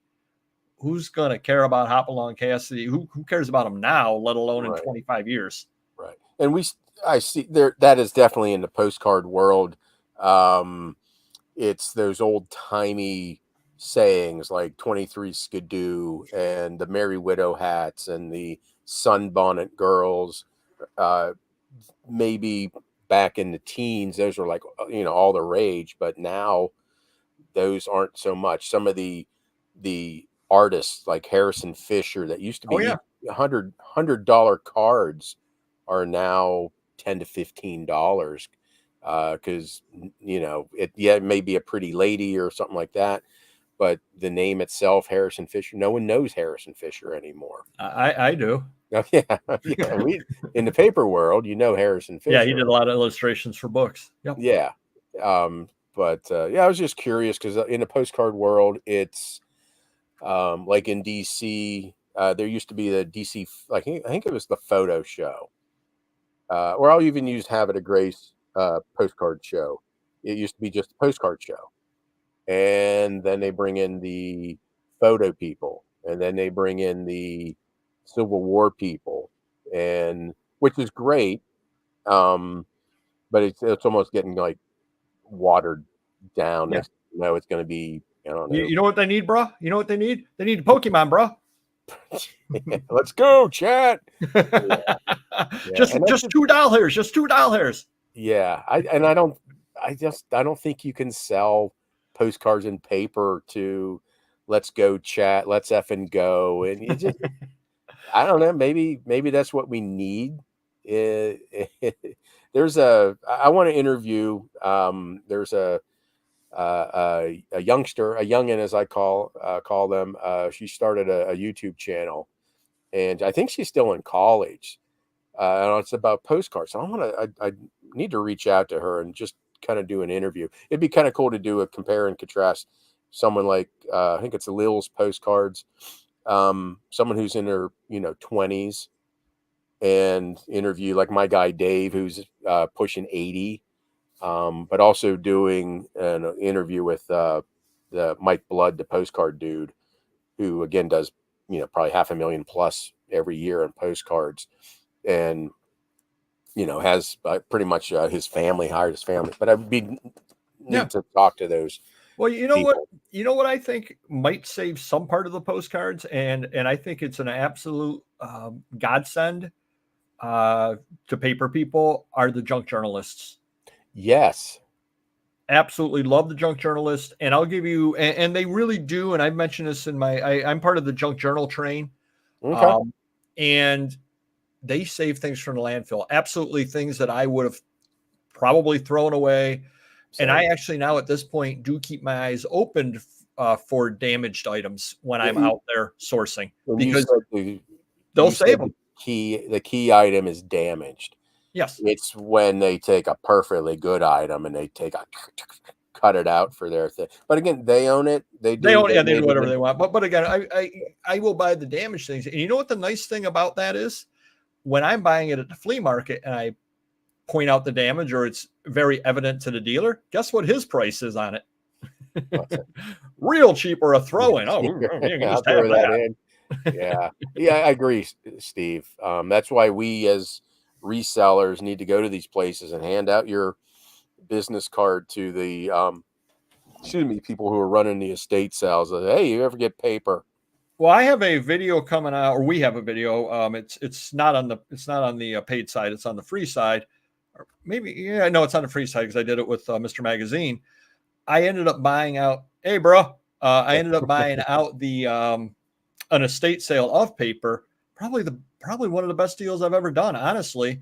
Just because, again, and it saved it from the landfill, saved it from all that kind of stuff. So don't be afraid at the estate sales if you go to them. If they do have a fair amount of it and you have the ability to bring it home with you, just say, what are you going to do with all of it at the end? Right. Because they'd rather sell it to you for $50 or $100 or something like that than, because again, you're saving it. And I absolutely guarantee you, if there's any volume of paper there, you will get your money back on one item. Right. The problem is you don't know which item it is. Right. And that's the problem. But you buy a van load of stuff for $100. There's one $100 item in there. I absolutely guarantee you, even though it's been picked through for 2, 3, 4 days.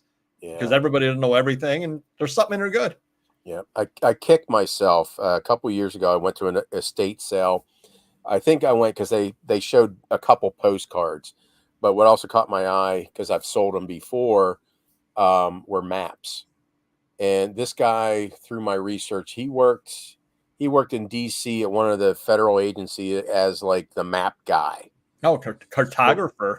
Yeah, exactly. So his house was chock full of maps. I went there on the very last day, and I was able to find, I think I bought, I don't know, like a half a dozen hand colored maps from like the 1700s.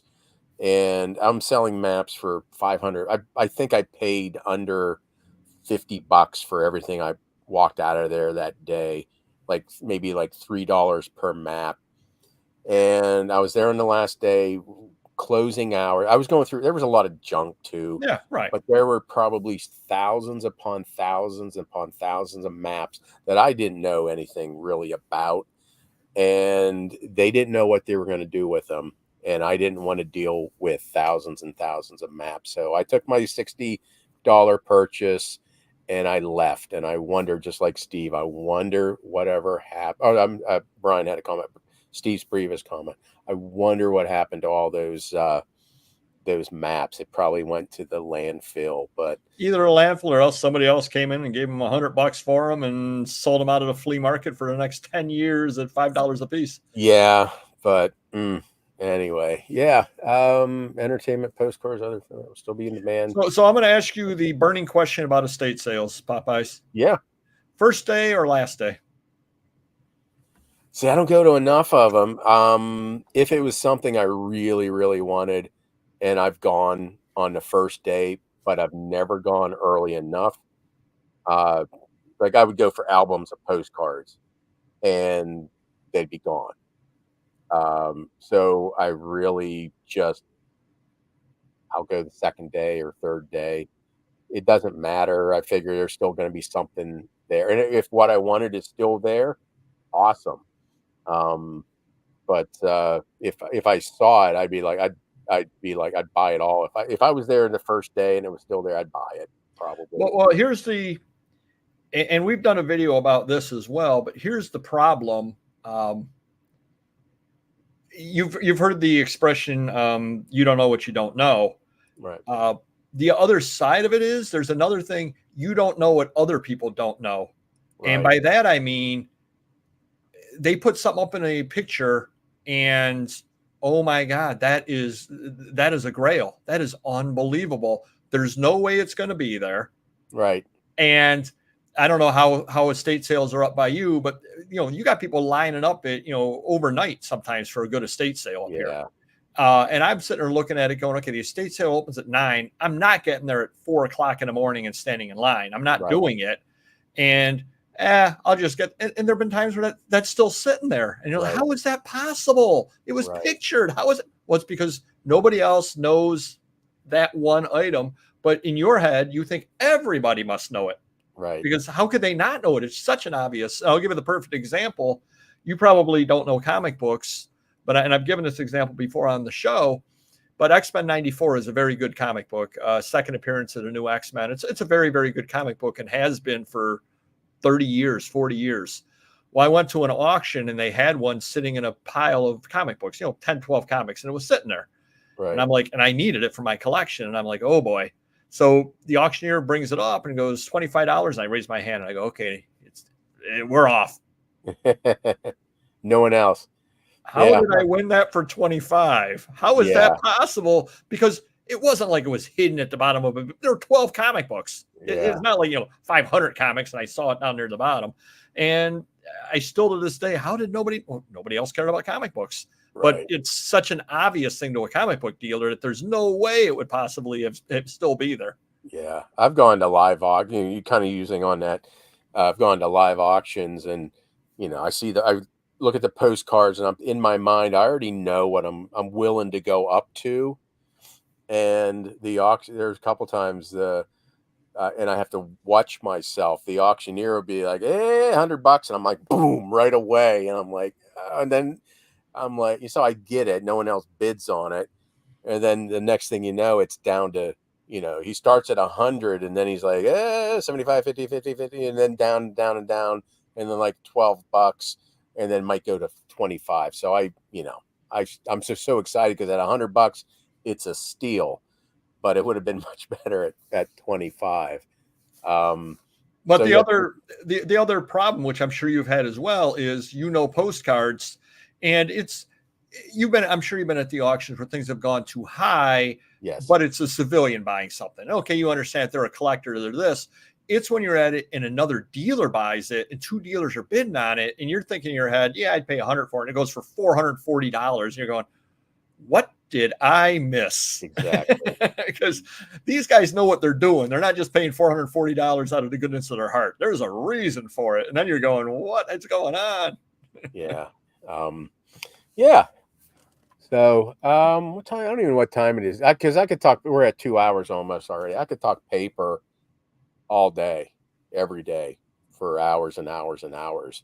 And I'll talk paper tomorrow during my Whatnot show. And I'll talk paper tomorrow or Saturday at my Whatnot show. You know where else you're going to talk paper? Behind your paywall.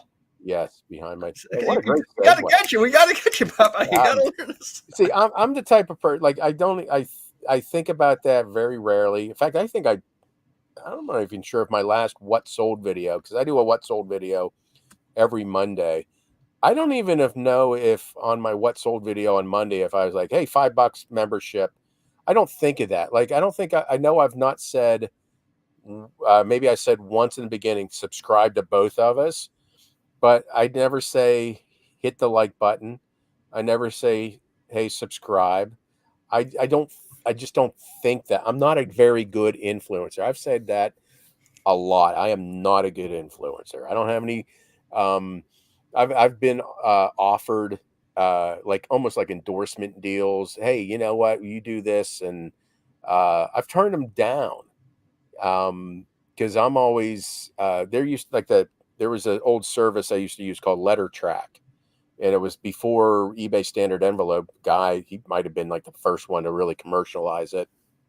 You could track you for, I don't know, 10 cents a label. You could get that little Oh barcode yeah, yeah, track. So he was really the first one I saw to track my, instead of just throwing a stamp on it and throwing it in, I'd still put a stamp, but then for 10 cents I'd buy the label yeah. and there would be tracking. So he was like, hey, I told him, I said, hey, I really like your product. I want to, do you have any merch? Do you have any pens or anything? I'm setting up at a show. If you send me your like little place postcards with your information and pens, I'll put it out. And he was like, how about if I pay your booth fee? And I'm like, no. I said, I like your product. I will do this for you because I like your product. And I've had people say, hey, why don't you do this? And we'll you talk about how great my item is, or my product. Yeah. And I'm like, I don't use your product and I'm not going to talk about it because that's not who I am. Did you ever see So, the Saturday Night Live skit with Leslie Nielsen? no. Basically, he played that. He's like, and then I denture guard. It was just the worst products ever, and you just go, and I love to use this. I think one of them was like a feminine product or something like Yeah. that. So I'm definitely crappy at influencing. Is that a word? That indeed Um, is. Oh, so you're the reluctant influencer. I see the game you're playing. I'm just horrible at it. Because I see again, the I game feel you're playing. Acting like you don't care about Popeyes. I see. no, I feel again, I sometimes I feel schmarmy. So, but still, hey, $5 for me, $4.99, not even $5, $4.99 a month, cancel anytime. So yeah, I haven't even really promoted myself during my own live about my own membership and your membership. But yeah, $4.99 a month. I teach you everything about postcards, really deep dives. I did my member video Wednesday was like 3 topics that to keep an eye out for, and help you save money and get rid of low ballers. I hate low ball offers, and I always hear people complain about, oh my god, I got low ball offer and this, and well, the ban him. I don't ban people for low ball unless they're assholish about it. But there's a way to get rid of the low ballers, and I just put that out there, and some other things to look out No, I for. actually go to their house with that. Oop, did I Yeah. just admit to a felony? Yeah. They're paper nerd, Ben. So yeah, what Ben to tell Penn's everybody actually again? been on my channel as well. Did an interview with him when we were out at Springfield a couple of years ago. Oh, okay. Yeah. Yeah, I've known Ben, I guess, for 2 years since beginning of Whatnot, and I think we've only ever talked on the phone once or twice. But I guess we saw each other during the Well, he has ephemerometer. caller ID though. Yeah. But yeah, I have yet to meet Ben in person. I've never met Kelly in person, or Steve. Never met them in person. Uh, so yeah, someday we'll meet. You know what? We need to do a paper pusher reseller rally. No. Charge everybody $100 per ticket to come see us in person. See, I couldn't do that. I just couldn't. Anyhow. Is it four? Oh yeah, 4,000 fans. I tell my daughter, I was like, hey, I have X number of members joined, and I said I have what do I have? 2300,000, yeah, 2,300 subscribers. And I said, I'm an influencer. She's like, no, you're not. You're not even close. I was like, yeah, well, the membership's going to pay for your college books. So, yeah, I'll never be an influencer. You're planning a golf trip? Is it a paper pusher golf trip? So, Dave, why don't you give everybody your spiel again on your membership? Sure. And Come on by the $1 Million Peddlers. We've got a lot of nice, good free videos. Subscribe if you haven't already. And then for just $6.99 a month, that's right, $6.99 a month, operators are standing by. You can join up and you get a lot of videos that we have behind it, 25 currently behind there. All it takes is one tip out of one of those videos there to save you the money. Cancel anytime. And what Dave said, $4.99, cancel anytime for post. And Popeyes is underselling me. You get what you pay for. I was here first. $500 for the weekend for the Popeyes paper convention. There you go. And then it's a special event ticket for that Jello wrestling or there we go. Puke and bucket winner gets to wrestle Mr. Magazine. So. Anybody else have anything? Because I can go on forever. It's already 10 o'clock, and I need my beauty coma to start soon. I don't know. Is anybody? There is supposedly like a raid button, a raid feature on YouTube, but I've yet to. On YouTube? Yeah, there's a way you can somehow raid other people. There's some. Oh button, yeah. But I don't even know if there's anybody on. I think that happened to if I remember right, many years ago. I think that happened to Auction Professor. He got raided by some like I'm going to call them teenage kind of. They weren't teenage; it was Gen Z kind of thing, and they all like hitting the on like button and just being incredibly rude in the middle of his show. And he's like, "Well, how did that happen?" Oh yes, Happy Father's Day. I'm probably getting one of the better Father's Day gifts. I'm getting a me weekend. The wife and daughter are heading out of town, and I haven't decided. Part of me is like, clean the garage, take an ADHD med, and focus on cleaning the garage. The other part of me is like taking a gummy and playing World War II shoot 'em games all day. So I don't know which way I'm going to go yet, but it could go either way. And I'm glad you asked what I was doing on Father's Day. Yes. 3:30 p.m. Segues too. 3:30 p.m. Over on Whatnot, Manfemera. That's right, Manfemera. It's going to be all ephemera for the man. Yeah. So it should be a lot of fun. They're part of a train. Yeah. I beg off of a. I know we're getting ready to leave, but I'm in no hurry, so we can go on the spiel. Raid trains. It's just I don't know. I think I beg out of more. I begged out of the Manfemera, and there was something else. And there's a couple reasons. One is I think let the newer people get in on that, because I see the raid trains is like, oh, same. Okay, there's a new one. Same. When Ben and I first started, we would try to like gear it toward a lot of new people. So I beg off so some of the newer other people. I'm doing okay on Whatnot, and I know raid trains are good to get that traffic. So, but yeah, let some of the newer people to do it. I don't want to be always doing a raid train, because also I hate preparing for the raid trains. It's like, okay, I need, for a half-hour train, I need 9 to 10 items. For an hour train, I need maybe around 20, 23, and I'm rushing to get those done. Well, if I could give you a tip, sure. Try to get on the Junk Journal raid train if you're able to do so, because I think you could sell damaged postcards over there if they've got good images. Obviously nobody's going to want Monticello or something like that. Watch that be your hottest seller, right? But you get the nice ones with the ladies and all that kind of stuff, and they got bad corners and things like that. They don't care, right? And they would absolutely love that stuff over there. You throw together a lot of 20, 25 of those pretty girls with hats and all that kind of stuff. They would absolutely love it. but it also would introduce you to a whole different crowd than what you normally have. Right. Because it is a whole different area. Yeah, I've done the junk journal. I used to have because I blew through it, but I had a huge tub, tote that I would just throw all that stuff in there, and I would sell it by the pound during my normal show. But yeah, I can see what you're saying. Just save it up for a junk journal train.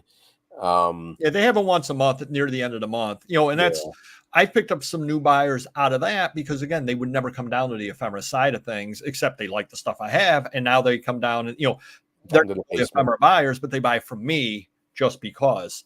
Same thing with the books. I try to get on, people run different book trains. Well, there are enough people selling books that you kind of got to stand out. And the other fun thing, and I've always enjoyed the trains for one reason alone, it's that you can see all the different sellers, and you've seen my show over there, have you not, Popeyes? Yeah, Yeah, yeah, I've it's been a got while.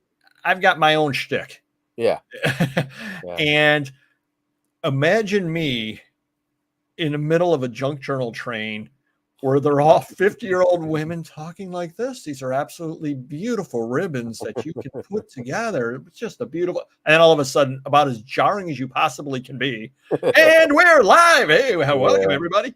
And just for that alone, it's worth stopping by to see that. Just watch about the 10 minutes before me on the train and watch the 10 minutes after me. And everybody's shell shocked. yeah, yeah. I And we don't, I were don't know what I'm doing yet, Gordon. I really need to clean my garage. It is because I know, Dave, you did that your hoarder video before, and as soon as I saw your video, I was like, I can give you a run for your money. And so I still have it on my phone because I was going to do a big video like, okay, yeah, my name's John, I'm a hoarder, and then I open up my office door upstairs, and it's like, oh, yeah, it's bad. It's a lot better. I've gotten rid of a lot of stuff. I've organized it, but it's still bad. But I have this plan, as I always have plans, is to like redo my office into like a really nice office with cabinetry and do a coffered hardwood floor, just really do it nice. So it'd be like a start. Here's my hoarder office. I probably need to do a video now because it's okay. There's actually flat surfaces that you can see what the flat surface is. It's not piles on top of piles on top of piles on the flat surfaces. So I probably should do a video on that. But anyhow, we're just talking to talk now, I think. So any last things here? Oh no, I With the definitely want to studio? thank you for having me on. And Chuck sends again his apologies, but obviously family takes precedence on that. Oh yeah, Um, Certainly would love to have you back on again at some point. sure, Maybe sure. maybe go on a rotation at some point every 6 months or something like that. Because uh, I've always said I'm well aware I'm best in small doses. I completely understand that. But maybe we'll reach out to you again when something exciting is going on. Yeah. Maybe reach out to you before the Allentown show. Are you going to be going in October or not? It depends on when it is. I had a trip to Florida scheduled. My wife and I, over 18, 19 years since my daughter was born, we've not had a night. We've had one night away from the daughter. So when she goes to college, it was like we've never had a full vacation.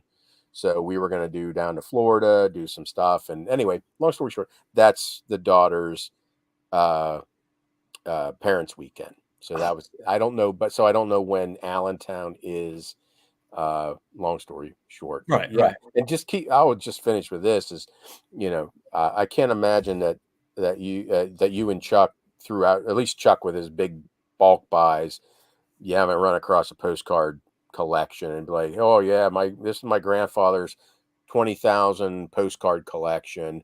Keep me in mind for Of course. stuff like that. I'd definitely appreciate, because for the next 4 years I'm going to be on Whatnot, slinging paper and eBay to pay for the college education. So I gotta keep feeding that beast, which takes collections. Oh yeah, Keep me in definitely. mind for that, and vice versa. But again, I do want to thank you for being on, and I do want to thank everybody in the chat. Everybody's very, very friendly over here, and I recognize a lot of the names, and those that I don't recognize. Hopefully, you stop on by, and at least indeed it is. Yeah. But hopefully, you stop on by and check out our channel. Like I said, Yep. it's free to subscribe, and it's not free to join the membership, but I think it's well worth it. Again, it's only $6.99 a month. Try it for 1 month, and if you don't like it, tell me screw off, and oh well. Yeah. I'm actually seeing some resubscribes or they're coming back again. So they've canceled and come back for new stuff. So yeah, do that, whatever you want to do. So yeah, I will say it, hit that like button. I don't know what it does. I don't know if you hopefully you got a sale. I don't know. But Reminds me of that Stephen Wright joke about having the switch on the wall. You just switch it every once in a while, don't know what it does, and yeah. 3 years later you get a call from a guy in Germany. Stop that. Yeah. So what's the channel? Oh, his I did put it should be listed down there. $1 Million Peddlers. The $1 Million Peddlers. Yep. Or you can just search on Papergoy if you want. It would show up that way as well. Yeah, I have your channel linked in my description. So yeah, go check them out on Popeyes Postcards. And everybody, thank you for coming out. Thank Dave, you. always a pleasure to talk. Like I said, we could talk for hours and hours and hours and hours. But so anyway, thank you everybody. I'll keep looking through here real quick. Everybody, good night. Thank you. I'm gonna hit end stream. And I know it always takes a couple seconds and you never know when it's actually going to end. And I didn't hit